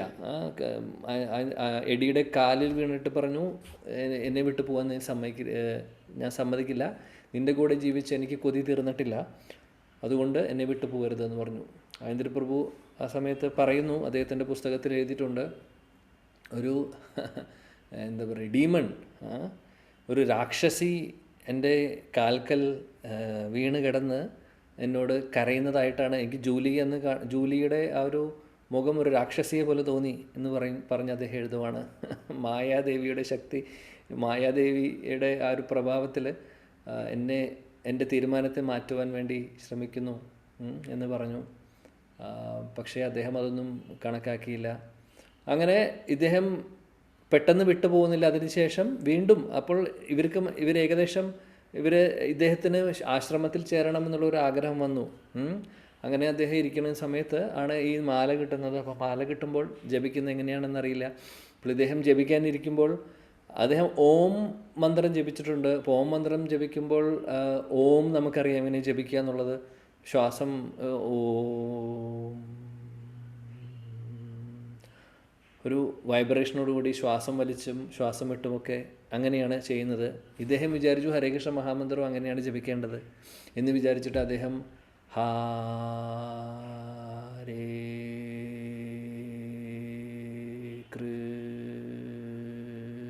കൃഷ്ണ അങ്ങനെ ഒരു മന്ത്രത്തിന് 5 മിനിറ്റ് എടുക്കുക. ഒരു മന്ത്രം, ഒരു മാലയ്ക്കല്ല. 10 മിനിറ്റ് കഴിഞ്ഞപ്പോൾ അദ്ദേഹം നിർത്തി. അദ്ദേഹത്തിന് ക്ഷീണം തോന്നി. എന്നിട്ട് വിചാരിച്ചു, എങ്ങനെ ഈ ആളുകൾ 16 മാല ജപിക്കുന്നു എനിക്ക് മനസ്സിലാവുന്നില്ല. അദ്ദേഹത്തിന് മനസ്സിലായിട്ടുണ്ടായിരുന്നില്ല എങ്ങനെ ഇത് ജപിക്കണം എന്നുള്ളത്. അപ്പോൾ അദ്ദേഹം ചിന്തിക്കുക ഇമ്പോസിബിളാണ് 16 മാല ജപിക്കുക. ഒരു മന്ത്രം ജപിക്കാൻ തന്നെ സാധിക്കുന്നില്ല. ഒരു മന്ത്രത്തിന് തന്നെ ഇത്രയും സമയം എടുക്കുകയാണെങ്കിൽ അദ്ദേഹം ഇങ്ങനെയാണ് ജപിച്ചിരുന്നത്, ഹാരേ എന്ന് പറഞ്ഞ്. പിന്നീട് അദ്ദേഹം വീണ്ടും അമ്പലത്തിൽ പോയി ഇങ്ങനെ അദ്ദേഹം പറഞ്ഞു, എനിക്ക് മനസ്സിലാവുന്നില്ല എന്താണ് എങ്ങനെ ചെയ്യേണ്ടത്. അപ്പോഴാണ് അവന് പറഞ്ഞു കൊടുക്കുന്നത് ഇങ്ങനെയാണ് ശരിക്കും ജപിക്കേണ്ട കാര്യം. അങ്ങനെ പിന്നീട് അദ്ദേഹം ജപിച്ചു തുടങ്ങി. പിന്നെ ഒരു ദിവസം അദ്ദേഹം നേരത്തെ പറഞ്ഞതുപോലെ ജൂലിയോട് പറഞ്ഞ് അവിടെ നിന്ന് ഇറങ്ങിപ്പോകുന്നു. പറഞ്ഞ് അദ്ദേഹം തീരുമാനമെടുത്ത് അദ്ദേഹം ജൂലിയെ പിരിഞ്ഞ് അവിടെ നിന്ന് ഇറങ്ങിപ്പോയി. അദ്ദേഹത്തിൻ്റെ ഉണ്ടായിരുന്ന കുറച്ച് മ്യൂസിക്കൽ ഇൻസ്ട്രുമെൻറ്റ്സ് ഒക്കെ ഉണ്ടായിരുന്നു, അതൊക്കെ അദ്ദേഹം വിൽക്കുന്നു പറഞ്ഞാൽ ഒന്നും വെറുതെ കൊടുക്കുന്നു, വേറെ ആളുകൾക്ക് കൊടുത്ത്. അങ്ങനെ അദ്ദേഹം ഒന്നുമില്ലാതെ ആശ്രമത്തിലേക്ക് പോകുന്നു. അങ്ങനെ ആശ്രമം എന്ന് പറഞ്ഞു കഴിഞ്ഞാൽ അവിടെ അമ്പലത്തിൽ ജോയിൻ ചെയ്യാൻ വേണ്ടി പോകുന്നു. അപ്പോൾ അതിനിടയിൽ വീട്ടിലും ആളുകൾക്ക് അത്ര താല്പര്യം ഉണ്ടായിരുന്നില്ല ഇദ്ദേഹം ഇങ്ങനൊരു തീരുമാനമെടുക്കുന്നതിന്. പക്ഷേ അദ്ദേഹം പോയി. പിന്നെ അവിടെ എല്ലാവർക്കും ഫ്രീഡം ഉണ്ട് അല്ല, അമേരിക്കയിലൊക്കെ നമ്മുടെ രാജ്യത്തേക്കാൾ ഫ്രീഡം, ഇൻഡിപെൻഡൻ്റ് ആയിട്ടുള്ളൊരു തീരുമാനങ്ങൾ എടുക്കാനുള്ളൊരു സ്വാതന്ത്ര്യം അവിടെ എല്ലാവർക്കും ഉണ്ട്. അപ്പം അതുകൊണ്ട് ഒരു പരിധിക്കപ്പുറം ആർക്കും ഫോഴ്സ് ചെയ്യാൻ സാധിക്കില്ല. അത് ആ ഇൻഡിവിജ്വലിൻ്റെ തീരുമാനം പോലെയാണ്. അങ്ങനെ അദ്ദേഹം അവിടെ ജോയിൻ ചെയ്ത് അതിനുശേഷം പതുക്കെ അദ്ദേഹം ബ്രഹ്മചര്യം ഫോളോ ചെയ്ത് തുടങ്ങുന്നു. അതിനുശേഷം അദ്ദേഹം ഒരു കൊല്ലം കഴിഞ്ഞു. അങ്ങനെ 2 വർഷം കഴിഞ്ഞു. അപ്പോഴേക്കും അദ്ദേഹം വേറൊരു അമ്പലത്തിലേക്ക് മാറ്റിയപ്പോൾ ഒരുപാട് സർവീസസ് ചെയ്യുമായിരുന്നു. ഇവരെല്ലാവരും കാലത്തെഴുന്നേറ്റ് നേരെ പോകുന്നത് ബുക്ക് ഡിസ്ട്രിബ്യൂഷന് പോകും. പിന്നെ കുറേ ഹരിനാമ സങ്കീർത്തനം ചെയ്യും. അപ്പോൾ നഗര സങ്കീർത്തനവും ബുക്ക് ഡിസ്ട്രിബ്യൂഷനായിരുന്നു മെയിൻ കാര്യം. പിന്നെ കുറേ വർഷങ്ങൾ അങ്ങനെ അത് ചെയ്യുന്നു. അത് ചെയ്ത് അങ്ങനെ അദ്ദേഹം ഒരിക്കൽ ഇവിടെ വാഷിങ്ടൺ DC-യിലുള്ള അമ്പലത്തിൽ ഇരിക്കുന്ന സമയത്ത് അവിടുത്തെ ടെമ്പിൾ പ്രസിഡൻറ്റ് അവിടുത്തെ അന്തേവാസികളോട് എല്ലാവരോടും പറയുവാണ്, നിങ്ങളെല്ലാവരും ഗൃഹസ്ഥാശ്രമത്തിലേക്ക് പ്രവേശിക്കണം. കാര്യം ഈ ബ്രഹ്മചര്യം തന്നെ ഫോളോ ചെയ്യണമെന്ന് പ്രഭുപാദ് ഒരിക്കലും പറഞ്ഞിട്ടൊന്നുമില്ല. അപ്പോൾ ഗൃഹസ്ഥാശ്രമത്തിൽ നിങ്ങൾ വന്നു കഴിഞ്ഞാൽ ഭാര്യയ്ക്കും ഭർത്താവിനും കൂടി ഇവിടെ താമസിക്കാം, അമ്പലത്തിലെ സേവനങ്ങൾ ചെയ്യാം, നഗര സങ്കീർത്തനത്തിന് പോവാം. അതേപോലെ ബുക്ക് ഡിസ്ട്രിബ്യൂഷൻ ആയിരുന്നു അവരുടെ മെയിൻ ഇൻകം, അല്ലാതെ വേറെ ഒന്നും ഉണ്ടായിരുന്നില്ല. ശീല പ്രഭുപാദാണെങ്കിൽ ടൈം ആൻഡ് അഗൈൻ പറയുന്നുണ്ടായിരുന്നു, അതാണ് ബുക്ക് ഡിസ്ട്രിബ്യൂഷൻ എൻഫോഴ്സ് ചെയ്യുന്നുണ്ടായിരുന്നു അല്ലേ. അങ്ങനെയാണ് ഈ ഒരു ഹരേകൃഷ്ണ പ്രസ്ഥാനത്തിൻ്റെ തുടക്കം. ഹരേകൃഷ്ണ പ്രസ്ഥാനത്തിൽ ചെറിയ വരുമാനങ്ങൾ വന്നു തുടങ്ങിയത് അങ്ങനെയാണ്. കാര്യം വേറെ ഈ അമ്പലങ്ങൾ റൺ ചെയ്യാൻ പൈസ വേണമല്ലോ. ഭഗവാന് ഭോഗ് സമർപ്പിക്കാനും ഹാരങ്ങൾക്കും മാലകൾക്കും എല്ലാത്തിനും എക്സ്പെൻസസ് ഉണ്ട്. പിന്നെ ടെമ്പിളിന് റെൻറ്റഡ് പ്ലേസ് ആണെങ്കിൽ അവിടെ റെൻറ്റ് കൊടുക്കണം, ഒരുപാട് എക്സ്പെൻസസ് ഉണ്ട്. അപ്പോൾ ഇതൊക്കെ മീറ്റ് ചെയ്യുന്നുണ്ടായിരുന്നത് ഇതുപോലെ ബുക്ക് ഡിസ്ട്രിബ്യൂഷൻ ചെയ്ത് പുസ്തകങ്ങൾ അതിൽ നിന്ന് കിട്ടുന്ന എന്തെങ്കിലും ഡൊണേഷൻ കൊണ്ടൊക്കെയാണ് ഇവർ മാനേജ് ചെയ്തുകൊണ്ടിരുന്നത്. അങ്ങനെ ഇദ്ദേഹത്തെ കല്യാണം എല്ലാവരെയും അവിടെയുള്ള എല്ലാ ബ്രഹ്മചാരി അന്തേവാസികളെയും കല്യാണം കഴിക്കണമെന്നുള്ളൊരു കാര്യം അവിടുത്തെ ടെമ്പിൾ പ്രസിഡൻറ്റ് പറയുന്നു. പക്ഷേ ഇദ്ദേഹത്തിന് ഒരിക്കലും ആക്സെപ്റ്റ് ചെയ്യാൻ സാധിക്കുന്നുണ്ടായിരുന്നില്ല. അദ്ദേഹം പറഞ്ഞു അദ്ദേഹത്തോട്, ഞാൻ ഓൾറെഡി കല്യാണം കഴിച്ചതാണ്. അദ്ദേഹം കല്യാണം കഴിച്ചിട്ടില്ല, അദ്ദേഹത്തിന് ഒരു ഗേൾ ഫ്രണ്ട് ഉണ്ടായിരുന്നെങ്കിലും ഞാൻ ജൂലിയുടെ കൂടെ ഉണ്ടായിരുന്നതാണ്. പക്ഷെ ഞാനതെല്ലാം ഉപേക്ഷിച്ച് വന്നതാണ്, എനിക്കിനി വിവാഹമൊന്നും കഴിക്കാൻ സാധിക്കില്ല എന്ന് പറഞ്ഞു അദ്ദേഹം. അപ്പോൾ മറ്റേ ടെമ്പിൾ പ്രസിഡന്റ് വളരെ നല്ല രീതിയിലാണ് പറഞ്ഞ് മനസ്സിലാക്കിപ്പിക്കാൻ നോക്കുന്നത്. പക്ഷേ ഇദ്ദേഹം ഒരു കാരണവശാലും അതിൽ താല്പര്യമില്ല. അത് സ്റ്റോഞ്ചായിട്ടുള്ളൊരു വളരെ സ്ട്രോങ് ആയിട്ടുള്ളൊരു ഡിസിഷൻ അദ്ദേഹം ഓൾറെഡി എടുത്തു കഴിഞ്ഞു. ഞാൻ ഇനി ജീവിതത്തിൽ ഇനി ഒന്നുമില്ല എൻ്റെ ലൈഫിൽ, ഈ കൃഷ്ണാവബോധം മാത്രമേ ഉള്ളൂ, ഹരിനാമ സങ്കീർത്തനം ബുക്ക് ഡിസ്ട്രിബ്യൂഷനും മാത്രമേ ഉള്ളൂ എന്നുള്ള തീരുമാനം അദ്ദേഹം എടുത്തിരുന്നു. അങ്ങനെ അദ്ദേഹത്തിന് ശിലപ്രഭുപാദിൻ്റെ ദീക്ഷ കിട്ടുന്നു. ശിലപ്രഭുപാദിൻ്റെ ദീക്ഷ കിട്ടുന്നതും എങ്ങനെയാണെന്ന് വെച്ചാൽ, അദ്ദേഹം ഉണ്ടായിരുന്ന ടെമ്പിളിൽ നിന്ന് അന്നത്തെ കാലത്ത് പ്രഭുപാദ് എല്ലായിടത്തും പോയി അങ്ങനെ നേരിട്ട് ദീക്ഷ കൊടുക്കാനുള്ള ഒരു അവസരമൊന്നും ഉണ്ടായിരുന്നില്ല. കാര്യം അത്രയ്ക്ക് അധികം ഡിസൈപ്പിൾസ് അന്ന് വന്നുകൊണ്ടിരിക്കുകയായിരുന്നു. പ്രഭുപാദ് പല സ്ഥലങ്ങളിലും പ്രചരണത്തിന് പോകും. ഇദ്ദേഹം ഉണ്ടായിരുന്ന അമ്പലത്തിൽ നിന്ന് ഓൾറെഡി കുറച്ച് റെക്കമെൻഡേഷൻസ് പോയിട്ടുണ്ടായിരുന്നു. അപ്പോൾ അത് ആക്സെപ്റ്റ് ചെയ്ത് ശീലപ്രഭുപാദ് തിരിച്ച് ഒരു കത്ത് എഴുതുന്നു. കത്തിൻ്റെ ഒപ്പം ഓരോരുത്തർക്കും ഉള്ള മാല, ശീലപ്രഭുപാദ് ജപിച്ചിട്ടുള്ള മാല അയച്ചു കൊടുക്കും. അങ്ങനെയാണ് പ്രോസസ്സ്. അപ്പോൾ എഡി സ്ട്രൈക്കർ അദ്ദേഹത്തിന് കൊടുത്ത പേര് ഐന്ദ്രദാസ് എന്നാണ്. അങ്ങനെ അദ്ദേഹം ദീക്ഷ സ്വീകരിക്കുന്നു. ശിലപ്രഭുപാദിനെ കണ്ടിട്ടില്ല, കുറച്ച് ദിവസങ്ങൾക്ക് ശേഷം അദ്ദേഹത്തിന് ബ്രാഹ്മണ ദീക്ഷയും കിട്ടുന്നു. ബ്രാഹ്മണ ദീക്ഷയും കാണുമ്പോഴും ശിലപ്രഭാതനെ കണ്ടിട്ടില്ല. കാര്യം അതും ടേപ്പ് റെക്കോർഡറിൽ ഗായത്രി മന്ത്രം ചൊല്ലിയിട്ടാണ് അയച്ചു കൊടുക്കുന്നത്.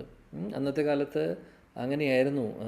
ഇപ്പോഴത്തെ പോലത്തെ കൂടുതൽ നേരിട്ട് ഗുരുവിൻ്റെ അടുത്ത് നിന്ന് അങ്ങനെയുള്ളൊരു ഫെസിലിറ്റി, അങ്ങനെയുള്ളൊരു ഓപ്ഷൻ ഉണ്ടായിരുന്നില്ല. കാര്യം പ്രഭുപാദിന് ആകെ കുറച്ച് വർഷങ്ങളേ ഉണ്ടായിരുന്നുള്ളൂ. അദ്ദേഹം ഫുൾ യാത്രയിലായിരുന്നു പ്രചരണത്തിൻ്റെ ഭാഗമായിട്ട്. എല്ലാവർക്കും കാണുവാനുള്ളൊരു അവസരം ഉണ്ടായിരുന്നില്ല. എന്തുകൊണ്ട് ബ്രാഹ്മണ ദീക്ഷ? കാര്യം അന്നത്തെ കാലത്ത് ഈ DT അമ്പലങ്ങളിലെ ശ്രീമൂർത്തി വിഗ്രഹ ആരാധനകൾ ചെയ്യാൻ ആൾക്കാർ കുറവായിരുന്നു. അപ്പോൾ ആളുകൾ കൂടുതൽ വേണമ്പോൾ ബ്രാഹ്മണ ദീക്ഷയൊക്കെ അങ്ങനെ ഇദ്ദേഹത്തിനും കിട്ടി. ബ്രാഹ്മണ ദീക്ഷ എടുത്തു. അങ്ങനെ ഇദ്ദേഹം അവിടുത്തെ അമ്പലത്തിലെ സർവീസൊക്കെ കുറേ ചെയ്തു പോകുന്നു. അതിനുശേഷം അദ്ദേഹത്തെ വേറൊരു അമ്പലത്തിലേക്ക്, ബാൾട്ടിമോർ എന്ന് പറഞ്ഞ സ്ഥലത്ത്, അമേരിക്കയിലെ വേറെ സ്ഥലം, അവിടുത്തെ അമ്പലത്തിൽ അവിടെ ഉണ്ടായിരുന്ന ടെമ്പിൾ പ്രസിഡൻറ്റും അന്തേവാസികളും ഒക്കെ എന്തോ ഒരു പ്രശ്നത്തിൽപ്പെട്ട് അവിടെ ആരും ഇല്ലാതെയാവുന്നു. അപ്പോൾ അമ്പലമുണ്ട്. ഇതൊക്കെ അമ്പലം എന്ന് പറഞ്ഞു കഴിഞ്ഞാൽ പ്രോപ്പർ ഒരു അമ്പലമല്ല, ഒരു ഫ്ലാറ്റും അല്ലെങ്കിൽ ഒരു റൂമിൽ ഭഗവാന്റെ മൂർത്തി വിഗ്രഹമുണ്ട്, ആരാധന നടക്കുന്നുണ്ട്. അപ്പോൾ അത് പ്രോപ്പറായിട്ട് നടത്താൻ ആളില്ല. അപ്പോൾ ഇദ്ദേഹത്തിന് ഐന്ദ്രപ്രഭുവിനെ അവിടെ വിടുന്നു. ഐന്ദ്രപ്രഭു 6 മാസം ഒറ്റയ്ക്കായിരുന്നു അദ്ദേഹം ആ അമ്പലത്തിൽ. ഒറ്റയ്ക്ക് അദ്ദേഹം തന്നെ കാലത്ത് എഴുന്നേറ്റ് പൂജകൾ ചെയ്യാനുള്ള കാര്യങ്ങൾ അദ്ദേഹം തന്നെ അറേഞ്ച് ചെയ്യണം, അദ്ദേഹം തന്നെ പാചകം ചെയ്യണം, അദ്ദേഹം തന്നെ ഓഫർ ചെയ്യണം, അദ്ദേഹം തന്നെ ആരതി ചെയ്യണം, അദ്ദേഹം തന്നെ ക്ലീൻ ചെയ്യണം, എല്ലാം അദ്ദേഹം മാത്രം. 6 മാസത്തോളം അദ്ദേഹം ഒറ്റയ്ക്കായിരുന്നു അവിടെ. പക്ഷേ തുടക്കം മുതലേ ഐന്ദ്രപ്രഭുവിൻ്റെ ഈ ശ്രീമൂർത്തി വിഗ്രഹ ആരാധനയിലുള്ള ആ ഒരു ആഗ്രഹം അല്ലെങ്കിൽ ആ ഒരു നിഷ്ഠ ഒരുപാട് കൂടുതലായിരുന്നു. അദ്ദേഹത്തിന് ഒരുപാട് വിശ്വാസമായിരുന്നു, ഒരുപാട് ഇഷ്ടമായിരുന്നു അദ്ദേഹത്തിന് DT വർഷിപ്പ്. അത് മനസ്സറിഞ്ഞുകൊണ്ട് അദ്ദേഹം ചെയ്യുമായിരുന്നു. വളരെ സന്തോഷത്തോടുകൂടി അദ്ദേഹം വളരെ പേഴ്സണലായിട്ട് അദ്ദേഹം ഭഗവാനെ കണ്ട്, അങ്ങനെയാണ് അദ്ദേഹത്തിൻ്റെ സർവീസസ്. അങ്ങനെ അദ്ദേഹം കുറച്ച് വർഷങ്ങൾ 6 മാസത്തോളം അവിടെ ഉണ്ടായി.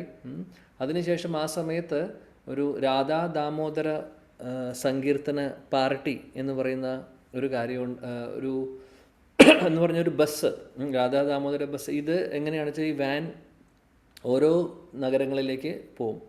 എന്നിട്ട് അവിടെ പോയി ബുക്ക് ഡിസ്ട്രിബ്യൂഷൻ ചെയ്യുക, നഗര സങ്കീർത്തനം ചെയ്യുക. എങ്ങനെയാണ്? എന്നിട്ട് അതിൽ നിന്ന് കിട്ടുന്ന വരുമാനം അമ്പലത്തിലേക്ക് ഉപയോഗിക്കുന്നു.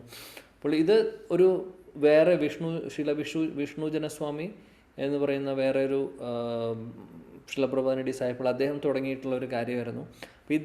അപ്പോൾ ശ്രീപാദ ഐന്ദ്രപ്രഭുവിന് ആ ഒരു പാർട്ടിയിൽ അവരുടെ കൂടെ ജോയിൻ ചെയ്യണം എന്നുള്ളൊരു ആഗ്രഹം ഉണ്ടായിരുന്നു. കാര്യം അമ്പലങ്ങളിൽ ഇപ്പോൾ DC വാഷിങ്ടണിലെ അമ്പലത്തിൽ പോയി കഴിഞ്ഞാൽ, അവിടെ പോയി കഴിഞ്ഞാൽ കല്യാണം കഴിക്കാൻ പറയുന്നു, അങ്ങനത്തെ പ്രശ്നം. അപ്പോൾ പല സ്ഥലങ്ങളിലും അദ്ദേഹം വിചാരിച്ചു എന്നാൽ ഇതിൽ ജോയിൻ ചെയ്യണം, ഇതാവുമ്പോൾ പിന്നെ ഇങ്ങനെ യാത്രയ്ക്ക് പോകുന്നു, പിന്നെ അവിടെ നഗര സങ്കീർത്തനം ചെയ്യുന്നു, ബുക്ക് ഡിസ്ട്രിബ്യൂഷൻ ചെയ്യുന്നു, അത് കുഴപ്പമില്ല. അപ്പോൾ അദ്ദേഹം വിചാരിച്ചു ആ സർവീസ് എടുക്കാം. അപ്പോൾ അതിൻ്റെ ഇടയിൽ പക്ഷേ അദ്ദേഹത്തിന് പോകാനുള്ള അവസരം ഉണ്ടായിരുന്നില്ല. അദ്ദേഹം വേറൊരു ടെമ്പിളിൽ ഇതേപോലെ സർവീസസ് ചെയ്യുന്ന സമയത്ത് ഒരേ ഒരു പരിപാടി ഇതാണ്, നഗര സങ്കീർത്തനത്തിനേക്കാൾ പ്രയോറിറ്റി കൂടുതൽ ബുക്ക് ഡിസ്ട്രിബ്യൂഷൻ ആയിരുന്നു മെയിൻ. അപ്പോൾ ഓരോരുത്തർക്കും ടാർഗറ്റായിരുന്നു, ഇത്രയും ഡിസ്ട്രിബ്യൂഷൻ ചെയ്യണം, അത് ഓരോ സീസണിൽ അതനുസരിച്ചിട്ട് കൂടുതൽ പെർഫോം ചെയ്യണം. കാര്യം അതാണ് വരുമാനം, ആകെയുള്ള വരുമാനം. ആ വരുമാനത്തിലാണ് അമ്പലങ്ങൾ ഓടിക്കുന്നത്. അപ്പോൾ ഇത് ടാർഗറ്റ്, അവിടുത്തെ ലീഡേഴ്സ് ടാർഗറ്റ് കൊടുക്കും, ഇവരെല്ലാവരും ബുക്ക് ഡിസ്ട്രിബ്യൂഷൻ പോവും. അങ്ങനെ ക്രിസ്മസ് സീസൺ വന്നു. ക്രിസ്മസ് സീസൺ വന്നപ്പോൾ ആക്ച്വലി ആ സീസണിൽ കൂടുതൽ ആൾക്കാർ കുറച്ചും കൂടെ ഡൊണേഷനൊക്കെ കൊടുക്കാനുള്ള മനസ്സുള്ള സമയമാണ്. അപ്പോൾ കൂടുതൽ ബുക്സൊക്കെ വിൽക്കാൻ സാധിക്കും. അതാണ് അതിൻ്റെ ഒരു ട്രെൻഡ്. അങ്ങനെ കുറേ പേര് കൂടെ പോകുന്നു. അങ്ങനെ ക്രിസ്മസ് സീസൺ കഴിഞ്ഞപ്പോൾ ഇതിൻ്റെ സ്കോറിങ് നോക്കുവാണ്. അപ്പോൾ അമ്പലത്തിലെ ഇവരെല്ലാവരും തിരിച്ചു വന്നതിന് ശേഷം അമ്പലത്തിലെ ലീഡർ എടുത്ത് നോക്കുവാണ് ഓരോരുത്തർ എത്രമാത്രം ബുക്ക് ഡിസ്ട്രിബ്യൂട്ട് ചെയ്തു, എത്രമാത്രം ഡൊണേഷൻ അവർക്ക് കിട്ടി. അപ്പോൾ ഓരോരുത്തരുടെ പേരിലും സ്കോറുകൾ എഴുതിയിട്ടുണ്ട്. ചിലവർ $500, ചിലവർ $1000, ചിലവർ $800. അങ്ങനെ ഓരോരുത്തരുടെ പേര് വിളിക്കുകയാണ്. ഇന്ന ആളുടെ പേര് വിളിക്കുന്നു, എന്നിട്ട് പറയുന്നു $1000 പുസ്തകം വിറ്റു ഈ സീസണിൽ. പിന്നെ ചിലവർ 800, 500. അപ്പോൾ എല്ലാവരും ഓരോരുത്തരുടെ പേര് വിളിക്കുമ്പോൾ ഹരിബോൽ എന്ന് എല്ലാവരും പറയുന്നുണ്ട്, എല്ലാവരും അപ്രീഷിയേറ്റ് ചെയ്യുന്നുണ്ട്. ആ കൂട്ടത്തിൽ ഐന്ദ്രപ്രഭുവിൻ്റെ പേര് മാത്രം വിളിക്കുന്നില്ല. അപ്പോൾ ഐന്ദ്രപ്രഭുവിനറിയാം അദ്ദേഹത്തിൻ്റെ സ്കോർ വളരെ കുറവാണ്. സാധാരണ അദ്ദേഹം നല്ല രീതിയിലൊക്കെ പുസ്തകങ്ങളൊക്കെ വിതരണം ചെയ്യാറുണ്ട്, ഒരുപാട് ചെയ്തിട്ടുമുണ്ട്. പക്ഷേ ഇത്തവണ വളരെ മോശം സ്കോറാണ്. അദ്ദേഹം ആകെ $20 അദ്ദേഹത്തിൻ്റെ കയ്യിലുള്ളൂ, അല്ലെങ്കിൽ $20 അദ്ദേഹം കൊടുത്തിട്ടുള്ളൂ പുസ്തകം ആ സീസണിൽ, ക്രിസ്മസ് സീസണിൽ. അപ്പോൾ ആ സമയത്ത് ഇദ്ദേഹത്തിൻ്റെ പേര് വന്നപ്പോൾ ലീഡർ ചോദിച്ചു, എന്താണ് ഇത്ര ചെറിയ സ്കോർ? ഈ സീസണിൽ $20 നിനക്ക് കിട്ടിയുള്ളൂ, നീ പുസ്തകം വിതരണം ചെയ്തിട്ട് എന്തുകൊണ്ട് ഇത്ര കുറഞ്ഞു? ക്വസ്റ്റ്യൻ ചെയ്തു. അപ്പോൾ ആയന്തര പ്രഭു സിമ്പിളായിട്ട് പറഞ്ഞു, ഞാൻ ശ്രമിച്ചു, പക്ഷേ എനിക്കൊരു മൂഡ് ഉണ്ടായിരുന്നില്ല, മനസ്സിൽ അങ്ങനെ ഒരു ഡിറ്റർമിനേഷൻ ഉണ്ടായിരുന്നില്ല, മനസ്സിലെന്തോ എന്നെ അലട്ടുന്നുണ്ടായിരുന്നു, അതുകൊണ്ട് എനിക്കത് ഫോക്കസ് ചെയ്യാൻ സാധിക്കുന്നുണ്ടായിരുന്നില്ല. ഞാൻ ട്രൈ ചെയ്തു, പക്ഷെ സാധിച്ചില്ല. അപ്പോൾ ചോദിച്ചു, എന്തുകൊണ്ട് നിനക്ക് ഡിറ്റർമിനേഷൻ ഇല്ല? എന്താണ് നിൻ്റെ മനസ്സിലുള്ളത്? അദ്ദേഹം പറഞ്ഞു, എനിക്കറിയില്ല, അറിയാത്തതുകൊണ്ട് ഞാൻ എന്ത് ചെയ്തു, പുസ്തകം വിതരണം നിർത്തി, ഞാൻ പുസ്തകം വായിച്ചു തുടങ്ങി. അദ്ദേഹം പറഞ്ഞു, ഞാനിരുന്ന് വായിച്ചു തുടങ്ങി, പക്ഷേ വിതരണം ചെയ്യാൻ എന്നെക്കൊണ്ട് സാധിക്കുന്നുണ്ടായിരുന്നില്ല എന്ന് പറഞ്ഞു. അങ്ങനെ 1-2 കാര്യങ്ങൾ ആ ലീഡർ ചോദിക്കുന്നതിന് നല്ല മറുപടി ശ്രീപാദ ആയന്തര പ്രഭു പറഞ്ഞു. ആ സമയത്ത് ഇദ്ദേഹത്തിന് ദേഷ്യം വന്നു. ഇദ്ദേഹം ചെകിടത്തൊരു അടി കൊടുത്തു ആയന്തര പ്രഭുവിന്. അപ്പോൾ എല്ലാവരും നിശബ്ദരായ സമയത്ത് ആയന്തര പ്രഭു തിരിച്ചൊന്നും പറഞ്ഞില്ല, അടി വാങ്ങിച്ചു, മിണ്ടാതിരുന്നു, ഒന്നും മിണ്ടിയില്ല, ഒന്നും തിരിച്ചൊന്നും പറഞ്ഞില്ല അദ്ദേഹം. അതിനുശേഷം പിന്നെ അദ്ദേഹം തീരുമാനിച്ചു, എനിക്ക് ഇവിടെ നിൽക്കാൻ സാധിക്കില്ല, ഈ രാധാ ദാമോദർ വാൻ ആ പാർട്ടിയിലേക്ക് അവിടെ ജോയിൻ ചെയ്യണം എന്ന് അദ്ദേഹം തീരുമാനിച്ചു. ഇവിടെ നിന്നാൽ ശരിയാവില്ല, ബുക്ക് ഡിസ്ട്രിബ്യൂഷൻ ശരിയാവുന്നില്ല, ലീഡറിൻ്റെ പ്രതീക്ഷയ്ക്ക് അനുസരിച്ചിട്ട് എനിക്ക് ചെയ്യാൻ സാധിക്കുന്നില്ല ബുക്ക് ഡിസ്ട്രിബ്യൂഷൻ, അതുകൊണ്ട് ഞാൻ ഇത് വിട്ടു പോവാം, രാധാ ദാമോദർ പാർട്ടിയിൽ ജോയിൻ ചെയ്യാമെന്ന് വിചാരിച്ച് അദ്ദേഹം പിന്നെ അവിടെ പോന്നു. അവിടെ പോകുമ്പോഴും അവിടുത്തെ കഥ ഇത് തന്നെ. ഇതെങ്ങനെയാണെന്ന് വെച്ചാൽ ഓരോ നഗരങ്ങൾ തൊട്ട് ഒരു നഗരത്തിൽ നിന്ന് അടുത്ത നഗരത്തിലേക്ക് ഈ വാന് പോവും, ഈ ബസ് പോവും. അപ്പോൾ ആ ബസ്സിൽ കുറേ പേരുണ്ട്, കുറേ ഭക്തരുണ്ട്, ഇവരെല്ലാവരും ബുക്ക് ഡിസ്ട്രിബ്യൂഷന് പോവും, ഇടയിൽ നാമസങ്കീർത്തനം ചെയ്യും. അപ്പോൾ എന്തെങ്കിലും വരുമാനം കിട്ടുമ്പോൾ അവിടെ ഈ വാനിനകത്തൊരു ഗോരനിത്തായുണ്ട്, ശ്രീമൂർത്തി വിഗ്രഹമുണ്ട്. അപ്പോൾ അതിൻ്റെ ഭോഗ സമർപ്പിക്കലും അവരെല്ലാവരുടെ പ്രസാദവും ഇതിലാണ്. കുക്ക് ചെയ്യുന്നത്, കുക്കിംഗ് അവിടെ നടക്കുന്നു. അപ്പോൾ ഡീറ്റീസ്, അപ്പോൾ ആ മാല, എന്താ പറയുക, മാല വേണം, പിന്നെ ഭക്ഷണം, DT വർഷിപ്പിനുള്ള അതെല്ലാം വേണം. അപ്പോൾ സാമഗ്രികളെല്ലാം വേണം. അപ്പോൾ ഇതെല്ലാത്തിനും പൈസ ആവശ്യമുണ്ട്, നമുക്കറിയാം. പിന്നെ എല്ലാവരുടെയും പ്രസാദം ഇതെല്ലാം നോക്കണം. ആ കൂട്ടത്തിൽ ഇതെല്ലാം ബുക്ക് ഡിസ്ട്രിബ്യൂട്ട് ചെയ്ത് അതിൻ്റെ ചെറിയൊരു പെർസെൻറ്റേജാണ് ഇതിലേക്ക് എടുക്കാൻ സാധിക്കുള്ളൂ. ഇപ്പോൾ ചില സമയങ്ങളിൽ ബുക്ക് ഡിസ്ട്രിബ്യൂഷൻ അങ്ങനെ വിചാരിച്ചത്ര പോവാതെ വരുമ്പോൾ ഇവർക്ക് വേണ്ട രീതിയിൽ ഭഗവാന് വേണ്ടിയിട്ട് ഈവൻ പുഷ്പങ്ങളും പറയുന്ന ഹാരങ്ങൾ പോലും സമർപ്പിക്കാൻ പറ്റാത്തൊരവസ്ഥ വരുന്നുണ്ടായിരുന്നു ചിലപ്പോഴൊക്കെ. അപ്പോൾ ആയന്തര പ്രഭു ഇവരെല്ലാവരും ചിന്തിക്കും, ആയന്തര പ്രഭുവിന് ഒരു ഐഡിയ തോന്നി.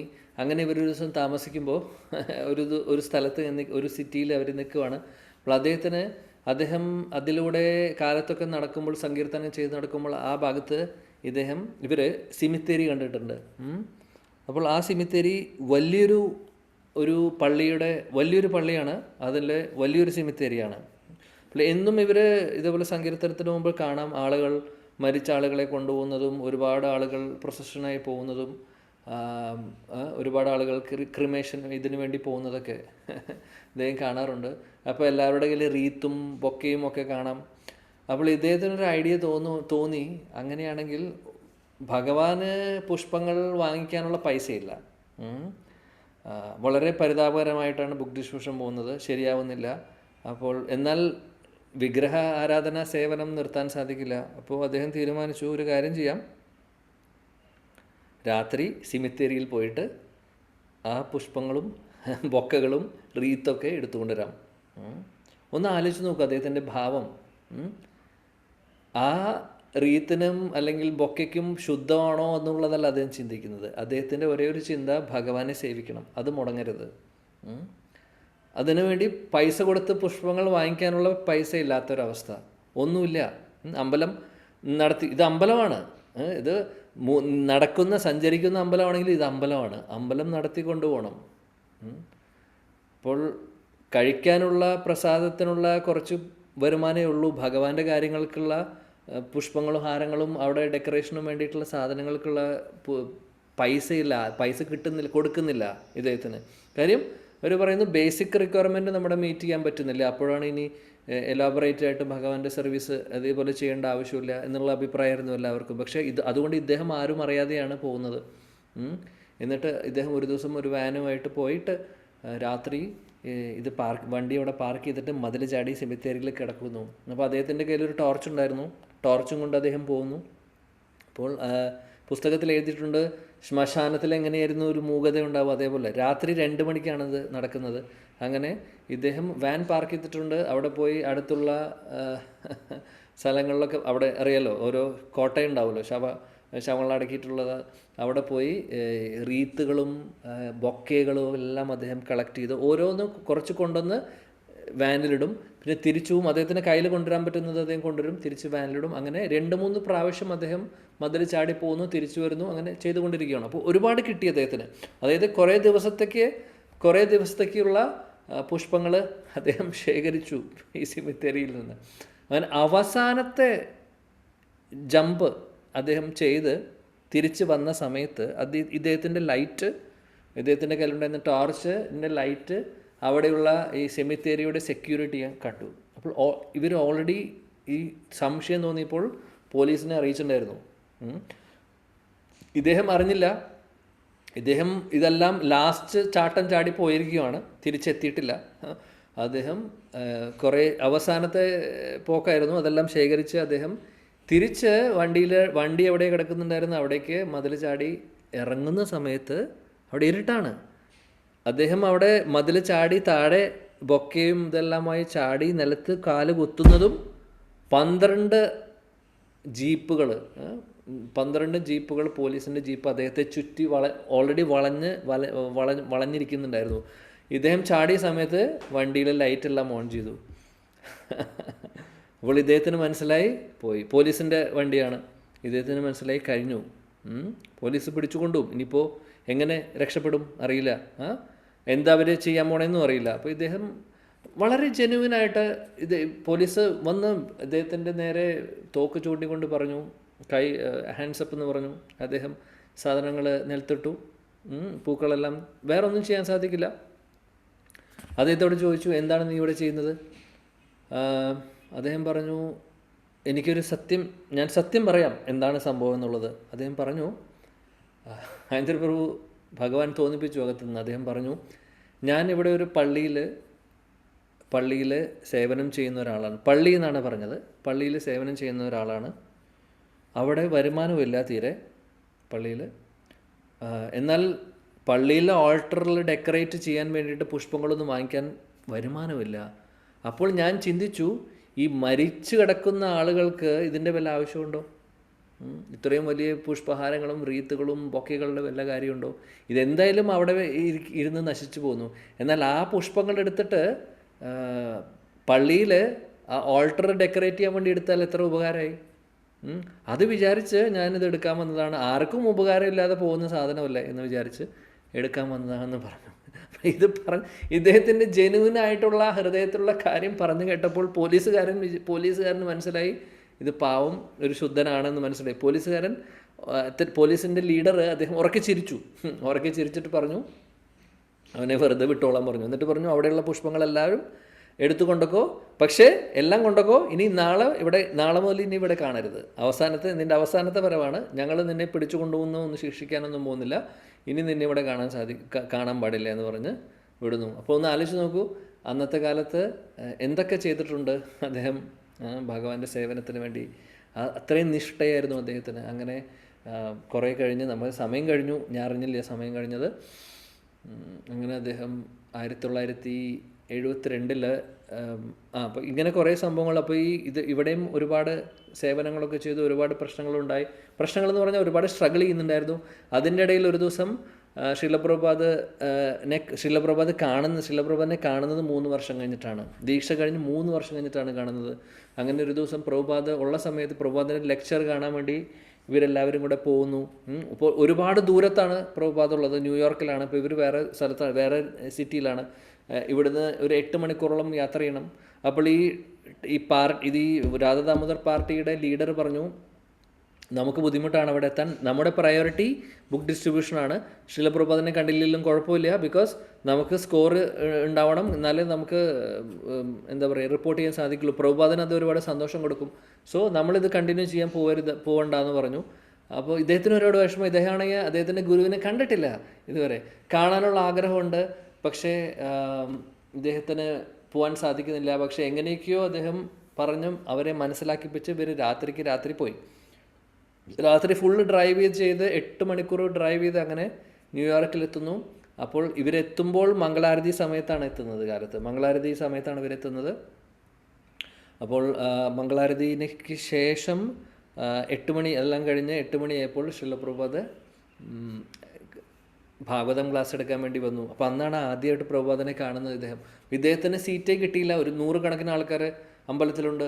ആദ്യമായിട്ട് ഗുരുവിനെ കാണുന്നു. ഇദ്ദേഹം പുറത്ത് നിൽക്കുവാണ്, ഇങ്ങനെ എത്തിപ്പിടിച്ച് നിൽക്കുന്നുണ്ട് ക്ലാസ് കേട്ട്. പക്ഷേ പ്രഭുപാദ് ക്ലാസ് തുടങ്ങിയപ്പോൾ ഇദ്ദേഹത്തിൻ്റെ കണ്ണടഞ്ഞു. കാര്യം അത്രമാത്രം ക്ഷീണമാണ്. ഒന്നാമത് ബുക്ക് ഡിസ്ട്രിബ്യൂഷൻ, പിന്നെ തലേദിവസം ഡ്രൈവ് ചെയ്ത് എത്തിയതാണ്.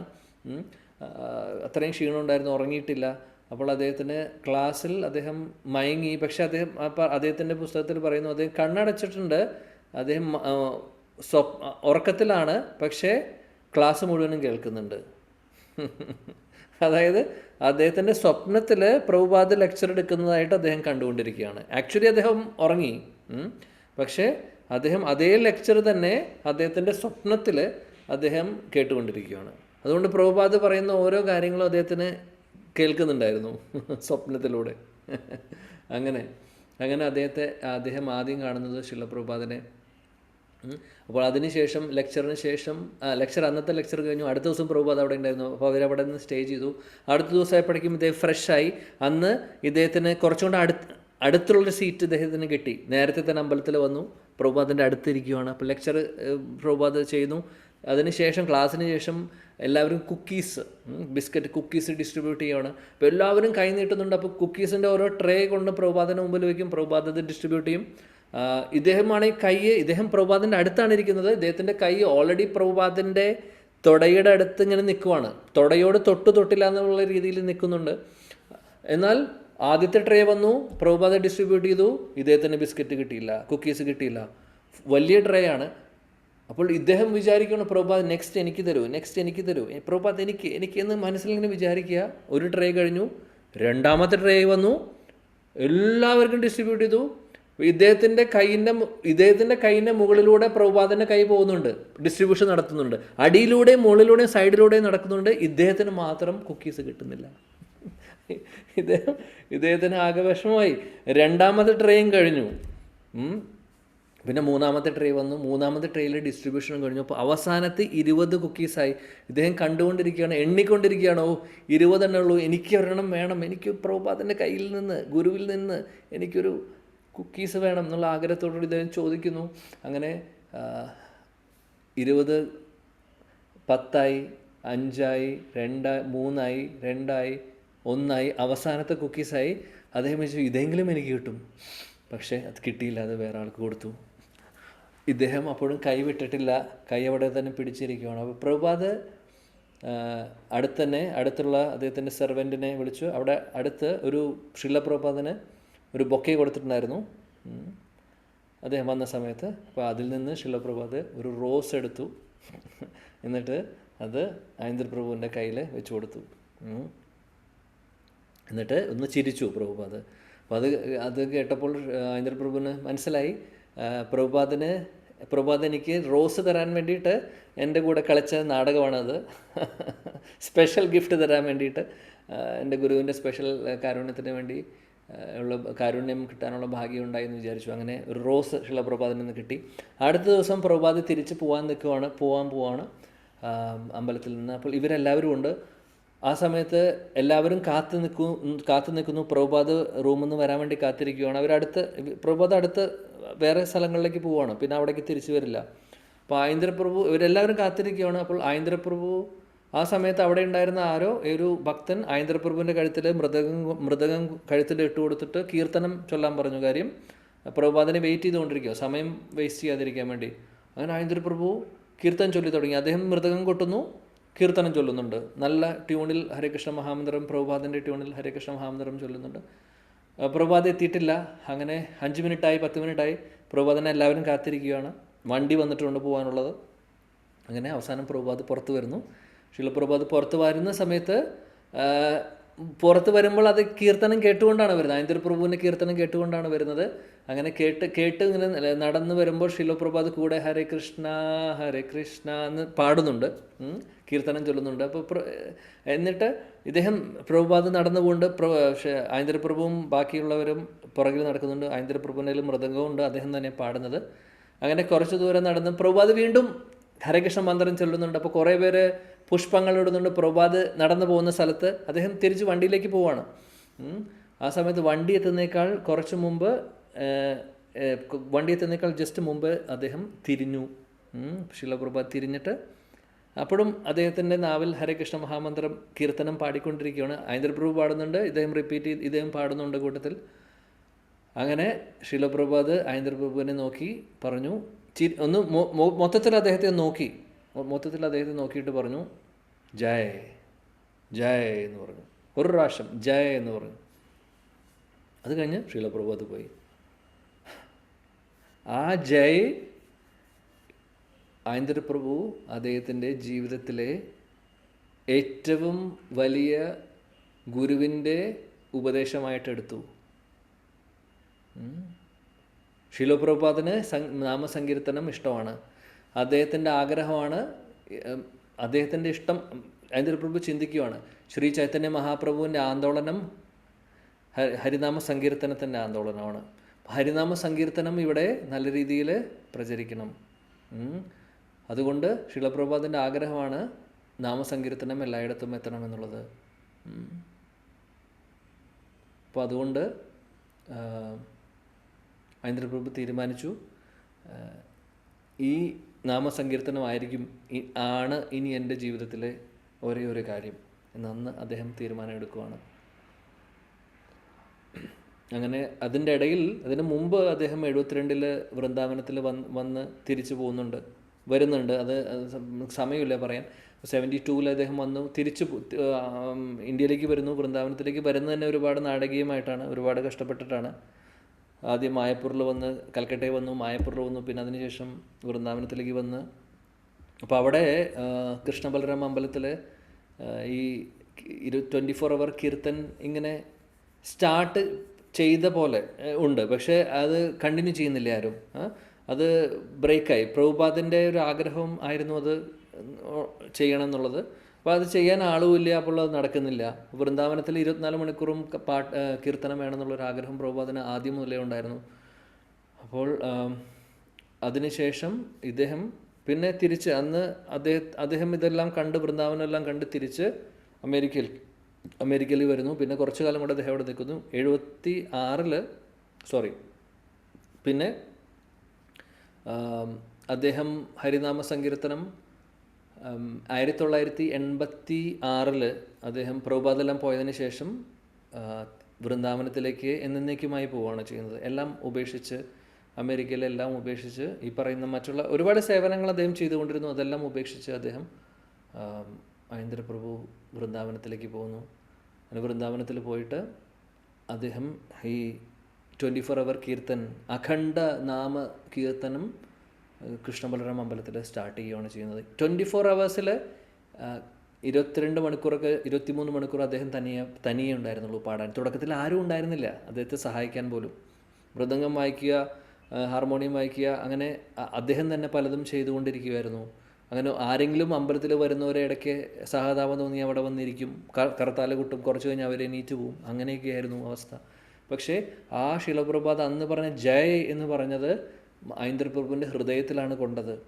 അദ്ദേഹം തീരുമാനിച്ചു, ഇതാണ് എൻ്റെ ജീവിതത്തിലെ, എൻ്റെ ഗുരുവിന് എനിക്ക് ചെയ്തു കൊടുക്കാൻ പറ്റുന്ന എൻ്റെ സേവനം എന്ന് പറഞ്ഞാൽ ഇതാണ് എന്ന് പറഞ്ഞ അദ്ദേഹം അദ്ദേഹത്തിൻ്റെ ഹൃദയത്തിലേക്ക് ഏറ്റുവാങ്ങി അത് കണ്ടിന്യൂ ചെയ്തു. അങ്ങനെ ഈ അഖണ്ഡ സങ്കീർത്തനം കൃഷ്ണബലറാം അമ്പലത്തിൽ അന്ന് മുതൽ 1986 മുതൽ അത് കണ്ടിന്യൂസ് ആയിട്ട് ഐന്ദ്രപ്രഭു 2010 വരെ, 1986 മുതൽ 2010 വരെ അദ്ദേഹം ലീഡ് ചെയ്തു.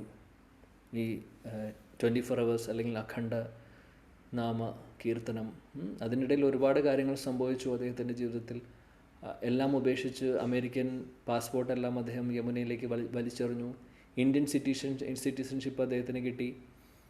ഒരിക്കലും ഇന്ത്യൻ പാസ്പോർട്ട് അപ്ലൈ ചെയ്തില്ല. കാര്യം വൃന്ദാവനം വിട്ടുപോകാൻ അദ്ദേഹത്തിന് ആഗ്രഹമില്ല. അസുഖം വന്നാൽ പോലും ഡൽഹിയിലേക്കോ എവിടേക്കെങ്കിലും പോയി ട്രീറ്റ്മെൻറ്റിന് ചെയ്യാൻ വേണ്ടി പോലും അദ്ദേഹം പോകാൻ തയ്യാറായിരുന്നില്ല. അദ്ദേഹം പറയും, വൃന്ദാവനം വിട്ട് എനിക്ക് എവിടെയും പോകണ്ട.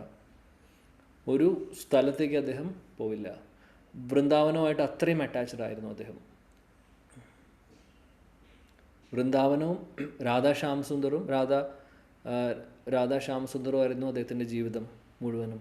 അപ്പോൾ 24 മണിക്കൂർ കീർത്തനം അദ്ദേഹം ചെയ്യുന്നു. അതിൻ്റെ കൂട്ടത്തിൽ DT വർഷിപ്പും ചെയ്യുന്നു. അത് ആ അമ്പലത്തിലെ രാധാ ശ്യാമസുന്ദറിൻ്റെ ശൃംഗാരം ചെയ്യുന്നുണ്ടായിരുന്നത് ശ്രീ പദായിന്ദ്ര പ്രഭുവാണ്. അദ്ദേഹത്തിൻ്റെ സേവനം അതായിരുന്നു. വളരെ മെറ്റിക്കുലസ് ആയിരുന്നു അദ്ദേഹത്തിൻ്റെ ഓരോ സർവീസസും. എല്ലാത്തിലും പെർഫെക്ഷൻ ആയിരുന്നു അദ്ദേഹത്തിന്. അത്രമാത്രം അബ്സോർപ്ഷൻ ആയിരുന്നു അദ്ദേഹം ചെയ്യുന്ന സർവീസസിൽ. നാമസങ്കീർത്തനം ചെയ്യുകയാണെങ്കിൽ അതിൽ 100% അബ്സോർപ്ഷനാണ്. ശൃംഗാരം DTസിൻ്റെ ഡ്രസ്സ് ചെയ്യിപ്പിക്കുകയാണെങ്കിൽ 100% മെറ്റിക്കുലസ് ആയിട്ട് മണിക്കൂറുകൾ അദ്ദേഹം അവിടെ ഇരുന്ന് സ്പെൻഡ് ചെയ്ത് ഡെക്കറേറ്റ് ചെയ്യും. ഗോബി ഡോട്ട്സ് ഉണ്ടാക്കി കൊടുക്കുക, ഡെക്കറേറ്റ് ചെയ്യുക, മണിക്കൂറുകൾ. മറ്റുള്ളവരൊക്കെ അവസാനിപ്പിച്ച് പോയി കഴിഞ്ഞാലും ഇദ്ദേഹത്തിൻ്റെ ഡെക്കറേഷൻ കഴിയില്ല. ബിക്കോസ് അത്രയും മെറ്റിക്കുലസ് ആയിട്ട് അദ്ദേഹം ചെയ്യുമായിരുന്നു. അതേപോലെ ചാതുർമാസ്യ വ്രതമൊക്കെ അദ്ദേഹം എടുക്കുന്നത് ചിന്തിക്കാൻ പോലും സാധിക്കാത്ത രീതിയിലായിരുന്നു. ഒന്നും കഴിക്കില്ല ദിവസം, കുറച്ച് വെള്ളം കുടിക്കും, ഒരു നേരം മാത്രം ഭക്ഷണം കഴിക്കും. ആ കഴിക്കുന്ന ഭക്ഷണം പ്ലേറ്റിൽ പോലും കഴിക്കില്ല, ഇലയിൽ പോലും കഴിക്കില്ല, നിലത്ത് ഇട്ട് 2 കൈയും പുറകിൽ കെട്ടിയിട്ട് കഴിക്കും, അതും കുറച്ച്. ഇങ്ങനെയൊക്കെ അത്രമാത്രം തപസ്യത അദ്ദേഹം ചെയ്തിട്ടുണ്ട്. എന്തിനു വേണ്ടിയിട്ടാണ്? അദ്ദേഹത്തിൻ്റെ ഹൃദയത്തിൽ ഒരേ ഒരു ആഗ്രഹം ഉണ്ടായിരുന്നുള്ളൂ, അദ്ദേഹത്തിൻ്റെ ഗുരുവിനെ അദ്ദേഹം സേവനം ചെയ്യണം, ഈ ഹരിനാമ സങ്കീർത്തനം ചെയ്യണം. അതേപോലെ തന്നെ അദ്ദേഹത്തിൻ്റെ ആഗ്രഹമായ അദ്ദേഹത്തിൻ്റെ ആ നിഷ്ഠയായിരുന്നു ഈ ജന്മത്തിൽ തന്നെ എനിക്ക് ഭഗവാന്റെ അടുത്തേക്ക് പോകണം എന്നുള്ളതും. അതുമാത്രമല്ല അദ്ദേഹത്തിൻ്റെ സ്വരൂപത്തെ തിരിച്ചറിയണമെന്നുള്ളത്. കാര്യം ശില പ്രഭുപാദിൻ്റെ ഒരുപാട് പുസ്തകങ്ങളും പർപ്പോട്ട്സിൽ എഴുതിയിട്ടുണ്ട്. നമ്മൾ നല്ല രീതിയിൽ നാമം ജപിച്ച് നമ്മൾ ഇതിൽ മെച്യൂർ ആവുന്ന സമയത്ത് നമുക്ക് ഗുരുവും കൃഷ്ണനും തന്നെ ഇതെല്ലാം റിവീൽ ചെയ്തു തരുന്നുള്ളത്, നമ്മുടെ സ്വരൂപം എന്താണെന്നുള്ളത്. അപ്പോൾ ഈ സ്വരൂപം മനസ്സിലാക്കണമെന്നുള്ളത് ഇദ്ദേഹത്തിൻ്റെ നിഷ്ഠയായിരുന്നു.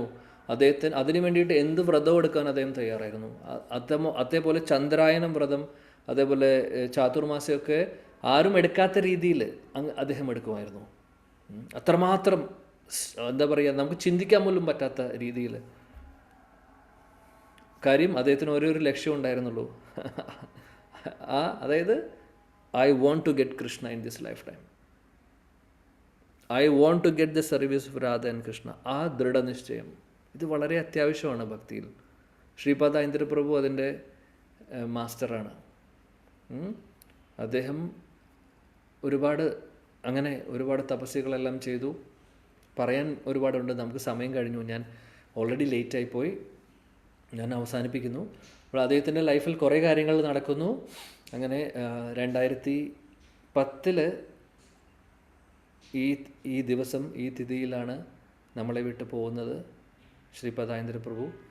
അദ്ദേഹത്തിൻ്റെ ഡിപ്പാർച്ചറും എങ്ങനെ പറയാൻ സാധിക്കുമെന്നറിയില്ല. എന്തായാലും നമ്മൾ അതിനെക്കുറിച്ച് പറയുന്നില്ല, നമ്മൾ കുറച്ച് ഇമോഷണലായിട്ടുള്ള കാര്യമാണ്. പക്ഷേ എന്നാലും ആർക്കും സംഭവിക്കാത്ത കാര്യമാണ് അദ്ദേഹത്തിന് സംഭവിച്ചത്.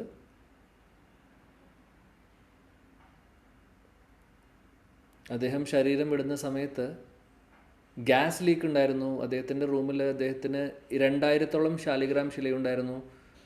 നിതായ് ശചിസുത നിത്യാനന്ദ പ്രഭു ചൈതന്യ മഹാപ്രഭുവിൻ്റെ വലിയ ശ്രീമൂർത്തി വിഗ്രഹം ഉണ്ടായിരുന്നു. അതല്ലാതെ ചെറിയ ഗൗരനിത്തായി ഉണ്ടായിരുന്നു, ജാനവദേവി ഉണ്ടായിരുന്നു, പിന്നെ 2000-ൽ പരം ശാലിഗ്രാം ശില. എല്ലാ ദിവസവും അഭിഷേകം ചെയ്യുമായിരുന്നു, എല്ലാ ദിവസവും പൂജ. അപ്പോൾ ഇദ്ദേഹത്തിൻ്റെ സേവനം എന്ന് പറഞ്ഞു കഴിഞ്ഞാൽ 3 കാര്യങ്ങൾ അദ്ദേഹം ചെയ്തുകൊണ്ടിരുന്നത്. 24 hours എൻഗേജ്ഡ് ആണ്. അദ്ദേഹം ആകെ ഉറങ്ങുന്നത് ഉച്ചയ്ക്ക് കുറച്ച് നേരമാണ്. ഒരുപാട് മണിക്കൂറുകൾ പോയി കീർത്തനം ചെയ്യും അമ്പലത്തിൽ.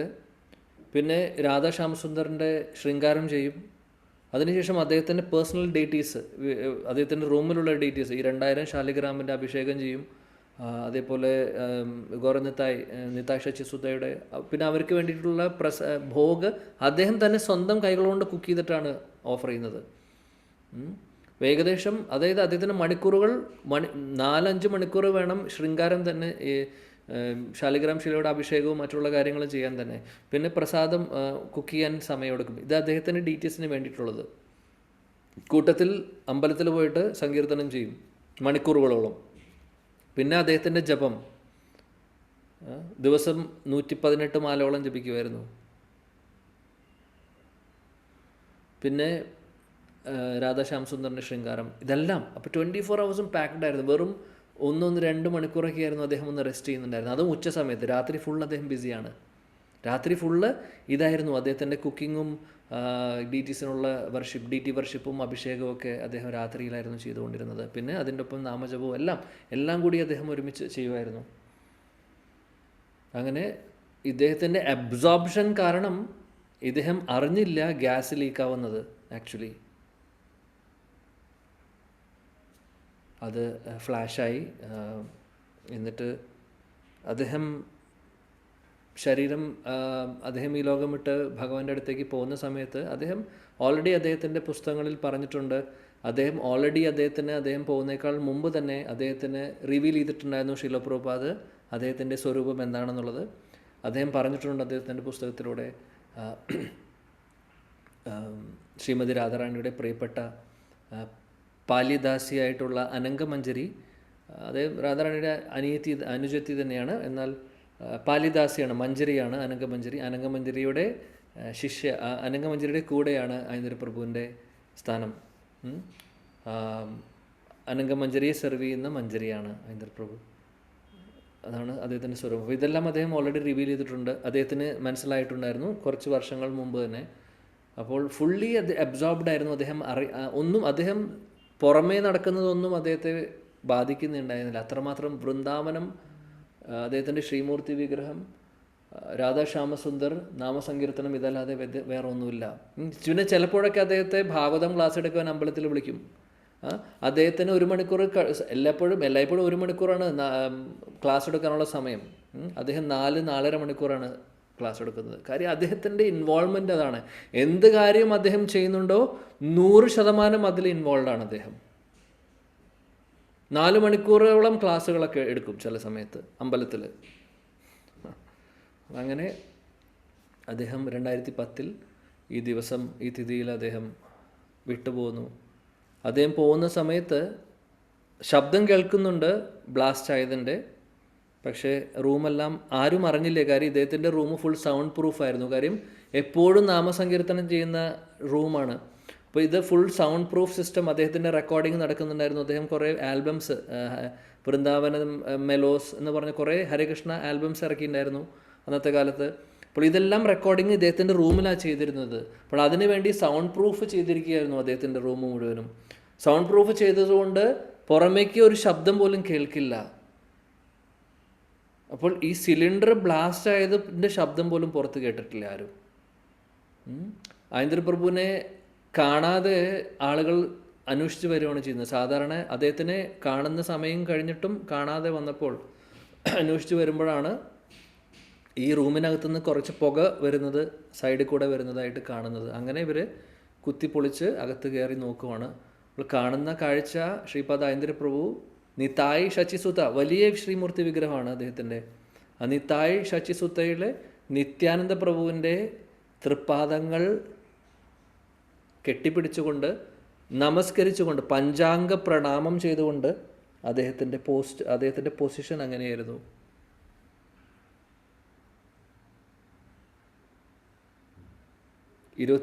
രണ്ടായിരത്തിൽ പരം ശാലിഗ്രാം ശില, അഖണ്ഡ ഹരിനാമ കീർത്തനം. ആ റൂം തന്നെ ചാണകം കൊണ്ട് മെഴുകി വൃന്ദാവനമാക്കി മാറ്റിയിരുന്നു അദ്ദേഹത്തിൻ്റെ റൂം തന്നെ. സ്പെഷ്യലായിട്ടുള്ളൊരു റൂമാണ്. ഇപ്പോഴും ഉണ്ട്. കൃഷ്ണപുരം അമ്പലത്തിൽ പോയാൽ കാണാൻ പറ്റും. നമുക്ക് ദർശനത്തിന് ഒരു ടൈമിൽ പോയാൽ കാണാൻ പറ്റും. ഓക്കെ, അപ്പോൾ അങ്ങനെ അദ്ദേഹം ഭഗവാന്റെ പാദങ്ങളെ കെട്ടിപ്പിടിച്ചുകൊണ്ടാണ് അദ്ദേഹം ഈ ലോകം വിട്ട് തിരിച്ച് അദ്ദേഹത്തിൻ്റെ നിത്യലീലയിലേക്ക് അദ്ദേഹം പ്രവേശിക്കുന്നത്. അപ്പോൾ ഇന്നത്തെ ഒരു ദിവസം ശ്രീപാദ് ഐന്ദ്രപ്രഭുവിനെ ഓർക്കാം. ശ്രീപാദ് ഐന്ദ്രപ്രഭുവിനെ പോലെ അദ്ദേഹം മാത്രമേ ഉള്ളൂ. ഇതേപോലെ ഒരു ശുദ്ധഭക്തൻ നമ്മുടെ പ്രസ്ഥാനത്തിൽ വളരെ ചുരുക്കമാണ്, സ്പെഷ്യലാണ്. He is A very special person actually. So ഇന്നത്തെ ഒരു ദിവസം നമുക്ക് പ്രാർത്ഥിക്കാം ശ്രീപാദ് ഐന്ദ്രപ്രഭുവിൻ്റെ അനുഗ്രഹത്തിന് വേണ്ടി. തിരോഭാവ തിഥി എന്ന് പറഞ്ഞു കഴിഞ്ഞാൽ, അല്ലെങ്കിൽ ആവിർഭാവ തിഥി വൈഷ്ണവരുടെ ശുദ്ധഭക്തരുടെ എന്ന് പറഞ്ഞു കഴിഞ്ഞാൽ, ആ ഭക്തൻ്റെ, ആ വൈഷ്ണവൻ്റെ എല്ലാ ശക്തിയും ഈ തിഥിയിലുണ്ട്. തീർച്ചയായിട്ടും അപ്പോൾ ഇന്നത്തെ ദിവസം ശ്രീപാദ് ഐന്ദ്രപ്രഭുവിനെ ഓർക്കുക. അതുകൊണ്ട് നമ്മളിന്ന് ചർച്ച ചെയ്തു, ഇന്ന് കേൾക്കാൻ സാധിച്ചു, അദ്ദേഹത്തെക്കുറിച്ച് നമുക്ക് ചർച്ച ചെയ്യാൻ സാധിച്ചു. അദ്ദേഹത്തോട് പ്രാർത്ഥിക്കേണ്ട 4 കാര്യങ്ങൾ എന്തൊക്കെയാണ്? 4 കാര്യങ്ങൾ നമുക്ക് പ്രാർത്ഥിക്കാം ശ്രീപാദ് ഐന്ദ്രപ്രഭുവിനോട്. ഒന്ന്, അദ്ദേഹത്തിനുണ്ടായിരുന്ന നാമനിഷ്ഠ. നാമനിഷ്ഠ എന്ന് പറഞ്ഞു കഴിഞ്ഞാൽ അദ്ദേഹം ഏത് ശ്ലോകം കേട്ടാലും അതിനെ നാമമായിട്ട് കണക്ട് ചെയ്യും അദ്ദേഹം. നമ്മൾ പലപ്പോഴും പറഞ്ഞിട്ടുണ്ട്, സർവധർമ്മൻ പരിത്യജ മാമേകം ശരണം വ്രജയ്ക്ക് പകരം അദ്ദേഹം പറയും നാമേകം ശരണം വ്രജ. അവിടെ കൃഷ്ണൻ പറയുന്ന വ്രജ എന്ന് പറഞ്ഞു കഴിഞ്ഞാൽ വേറെ അർത്ഥമാണ്. ഇവിടെ അദ്ദേഹം പറയും വ്രജ എന്ന് പറഞ്ഞാൽ വൃന്ദാവനം. അപ്പോൾ അദ്ദേഹം പറയും വൃന്ദാവനത്തിലിരുന്ന് നാമം ജപിക്കണം, നാമത്തിന് ശരണം പ്രാപിക്കണം. അതാണ് എല്ലാം. ദേവിഹി ഏഷ ഗുണമയി മമമായ ദുരതയ നാമേവയെ പ്രപദ്യതേ മായമേവാൻ തരന്തിതേ. ഇങ്ങനെ അദ്ദേഹം പറയും. മാം എന്ന് പറയുന്നതൊക്കെ നാമാക്കും. എന്നിട്ട് അദ്ദേഹം പറയും ഭഗവാനും നാമവും തമ്മിൽ വ്യത്യാസവുമില്ല. അപ്പോൾ അദ്ദേഹം നാമത്തിനെ അത്രമാത്രം സ്ട്രെസ് ചെയ്തിരുന്നു. നാമരുചി എന്ന് പറഞ്ഞാൽ അദ്ദേഹത്തിന് കഴിഞ്ഞിട്ടേ ഉള്ളൂ വേറെ ആൾക്കും. ശുദ്ധനാമം അദ്ദേഹം ചൊല്ലുന്നുണ്ടായിരുന്ന ശുദ്ധനാമമായിരുന്നു. അദ്ദേഹത്തിൻ്റെ കീർത്തനമൊക്കെ കൃഷ്ണബലരാം അമ്പലം വൈബ്രേറ്റ് ചെയ്യുമായിരുന്നു, ഇളകുമായിരുന്നു. സമയത്തെ സന്ധ്യാരതിക്ക് മുമ്പുള്ള കീർത്തനം അദ്ദേഹത്തിൻ്റെ സ്ലോട്ട് ഉണ്ടായിരുന്നു. അവസാന സമയങ്ങളിലൊക്കെ അദ്ദേഹമായിരുന്നു ചെയ്തിരുന്നത്. പ്രൈം ആയിട്ടുള്ള സമയമാണ്, ഏറ്റവും കൂടുതൽ അമ്പലത്തിൽ ആളുകൾ വരുന്ന സമയമാണ്. ആ അമ്പലം പൊങ്ങിത്താഴുന്ന പോലെ തോന്നും അവിടെ ആ കീർത്തനം കേൾക്കുന്നവർക്ക്. അങ്ങനെയായിരുന്നു ശുദ്ധനാമം. ഒരു ശുദ്ധഭക്തൻ്റെ ആ ഹൃദയത്തിൽ നിന്ന് വരുന്ന നാമമായിരുന്നു. അവസാന കാല സമയത്തൊക്കെ ആയപ്പോഴേക്കും അദ്ദേഹത്തിൻ്റെ വോക്കൽ കോഡിന് ഡാമേജ് സംഭവിച്ചു. അദ്ദേഹത്തിനോട് ഡോക്ടർ പാടരുതെന്ന് പറഞ്ഞു. ഇനി പാടിക്കഴിഞ്ഞാൽ നിങ്ങൾക്ക് ഇനി സംസാരിക്കാൻ പറ്റാത്ത അവസ്ഥയാണ്. അങ്ങനെ കാര്യം ഇദ്ദേഹം പാടുന്നത് ഫുൾ ത്രോട്ടിലാണ്. കാര്യം ഹൃദയം മുഴുവനും ഭഗവാന്റെ തൃപ്പാദങ്ങളെ സമർപ്പിച്ചിട്ടാണ് അദ്ദേഹം കീർത്തനം ചൊല്ലുന്നുണ്ടായിരുന്നത്. ആരുടെയും കൈയടിക്ക് വേണ്ടിയിട്ടല്ല. അദ്ദേഹത്തെ തപ്പി ലോകം മുഴുവനും വന്നിട്ടുണ്ട് അവിടെ. അദ്ദേഹം അവിടെ വിട്ടിട്ട് എവിടെയും പോയിട്ടില്ല. അദ്ദേഹം ഫേമസ് ആവാനും നോക്കിയിട്ടില്ല. അദ്ദേഹത്തിന് ഒന്നിലും താല്പര്യം ഉണ്ടായിരുന്നില്ല. അദ്ദേഹത്തിന് ഒരേ ഒരു ലക്ഷ്യം രാധാ ശ്യാം സുന്ദറിനെ സേവിക്കണം, വേറെ ഒന്നും ഉണ്ടായിരുന്നില്ല. പ്രഭുപാദിന് വേണ്ടി ഞാൻ ചെയ്യുന്ന സേവനം 24 hours കീർത്തനം, ഞാൻ വൃന്ദാവനം വിട്ട് പോവില്ല. ആ ധാമനിഷ്ഠ. പക്ഷേ ലോകം മുഴുവനും ഐന്ദ്രപ്രഭുവിനെ തപ്പി വരുമായിരുന്നു. ഇന്നും കൃഷ്ണബലരാം അമ്പലത്തിൽ പോയി കഴിഞ്ഞാൽ എല്ലാവരും ഓർക്കും ഐന്ദ്രപ്രഭു ഇരുന്ന് പാടിയ ആ ഒരു കീർത്തൻ സ്ഥലി. അങ്ങനെ ഒരു ഭക്തൻ നമ്മുടെ കൂട്ടത്തിലുണ്ടായിരുന്നു. 14 വർഷം മുമ്പാണ് നമ്മളെ വിട്ടുപോയത്. അപ്പോൾ ഐന്ദ്രപ്രഭുവിനോട് പ്രാർത്ഥിക്കാം, അദ്ദേഹത്തിനുണ്ടായിരുന്ന നാമനിഷ്ഠയിലെ ഒരു ചെറിയൊരു കണമെങ്കിലും നമുക്ക് തരുവാൻ വേണ്ടി. നാമനിഷ്ഠ. രണ്ടാമത്തെ കാര്യം പ്രാർത്ഥിക്കാൻ പറ്റുന്നത് അദ്ദേഹത്തിൻ്റെ ധാമനിഷ്ഠ. വൃന്ദാവനം വിട്ട് ഒരു കാല് പോലും അദ്ദേഹം പുറത്ത് വയ്ക്കില്ല. അദ്ദേഹത്തിന് താല്പര്യം ഉണ്ടായിരുന്നില്ല. ഡൽഹിയിൽ പോകാൻ പോലും അദ്ദേഹത്തിന് താല്പര്യമില്ല. അദ്ദേഹത്തിൻ്റെ ബുക്ക് എഴുതുന്ന സമയത്ത് ബുക്ക് പബ്ലിഷ് ചെയ്യാൻ വേണ്ടി പ്രൂഫ് റീഡിങ്ങിനൊക്കെ, അതേപോലെ അതിൻ്റെ ചട്ട ഡിസൈനിങ്ങിൻ്റെ കാര്യത്തിനൊക്കെ ഡൽഹിയിലേക്ക് പോകേണ്ട ആവശ്യം അദ്ദേഹത്തിനുണ്ടായിരുന്നു. പക്ഷേ അദ്ദേഹം പോയി ഉടനെ തന്നെ വെറും മണിക്കൂറുകളിൽ പണി കഴിച്ച് തിരിച്ചു വരും, താമസിക്കില്ല അവിടെ. വൃന്ദാവനം വിട്ട് അദ്ദേഹത്തിന് ലോകവുമില്ല. അതുകൊണ്ടാണ് അദ്ദേഹത്തിൻ്റെ പാസ്പോർട്ട് എല്ലാം അദ്ദേഹം കളഞ്ഞതും. ഇന്ത്യൻ പാസ്പോർട്ട് അദ്ദേഹം എടുക്കാതിരുന്നതിൻ്റെ കാരണം ഇതേ കാരണം തന്നെയാണ്. കാരണം എന്താണ്? ഇന്ത്യൻ പാസ്പോർട്ട് എടുത്താൽ ഇദ്ദേഹത്തെ കീർത്തനത്തിന് വേണ്ടി എവിടേക്ക് വിളിക്കും. അപ്പോൾ അദ്ദേഹത്തിന് പോകേണ്ടി വരും. കാര്യം അദ്ദേഹം ഫേമസ് ആയിരുന്നു. അപ്പോഴേക്കും എവിടെയും പോകാൻ താല്പര്യം ഉണ്ടായിരുന്നില്ല അദ്ദേഹത്തിന്. അദ്ദേഹം ആകെ വൃന്ദാവനം വിട്ട് പോവാറുള്ളത് മായാപ്പൂരിലെ കീർത്തൻ മേളയ്ക്ക് വർഷത്തിലൊരിക്കൽ. വേറെ എവിടെയും അദ്ദേഹം പോയില്ല. കാര്യം Mayapur is non different from വൃന്ദാവനം, അതുകൊണ്ട് മാത്രം അദ്ദേഹം പോയി. അതായിരുന്നു അദ്ദേഹത്തിൻ്റെ ധാമനിഷ്ഠ. അപ്പോൾ നമുക്ക് പ്രാർത്ഥിക്കാം, നാമനിഷ്ഠ നമുക്ക് വരുവാൻ വേണ്ടി ഒരു ചെറിയൊരു കണമെങ്കിലും, അദ്ദേഹത്തിൻ്റെ നിഷ്ഠയുടെ ഒരു ചെറിയൊരു കണം, അതേപോലെ ധാമനിഷ്ഠ അദ്ദേഹത്തിൻ്റെ ചെറിയൊരു കണമെങ്കിലും നമുക്ക് ധാമനിഷ്ഠയ്ക്ക് വേണ്ടി, നാമനിഷ്ഠയ്ക്ക് വേണ്ടിയും, അതേപോലെ അദ്ദേഹത്തിൻ്റെ ശ്രീമൂർത്തി വിഗ്രഹാരാധന അത്രയും പർട്ടിക്കുലറായിരുന്നു. അദ്ദേഹം വളരെ സ്പെഷ്യലായിരുന്നു. ആ ഒരു മൂർത്തി, ശ്രീമൂർത്തി വിഗ്രഹത്തിലെ വിശ്വാസവും ആ ഒരു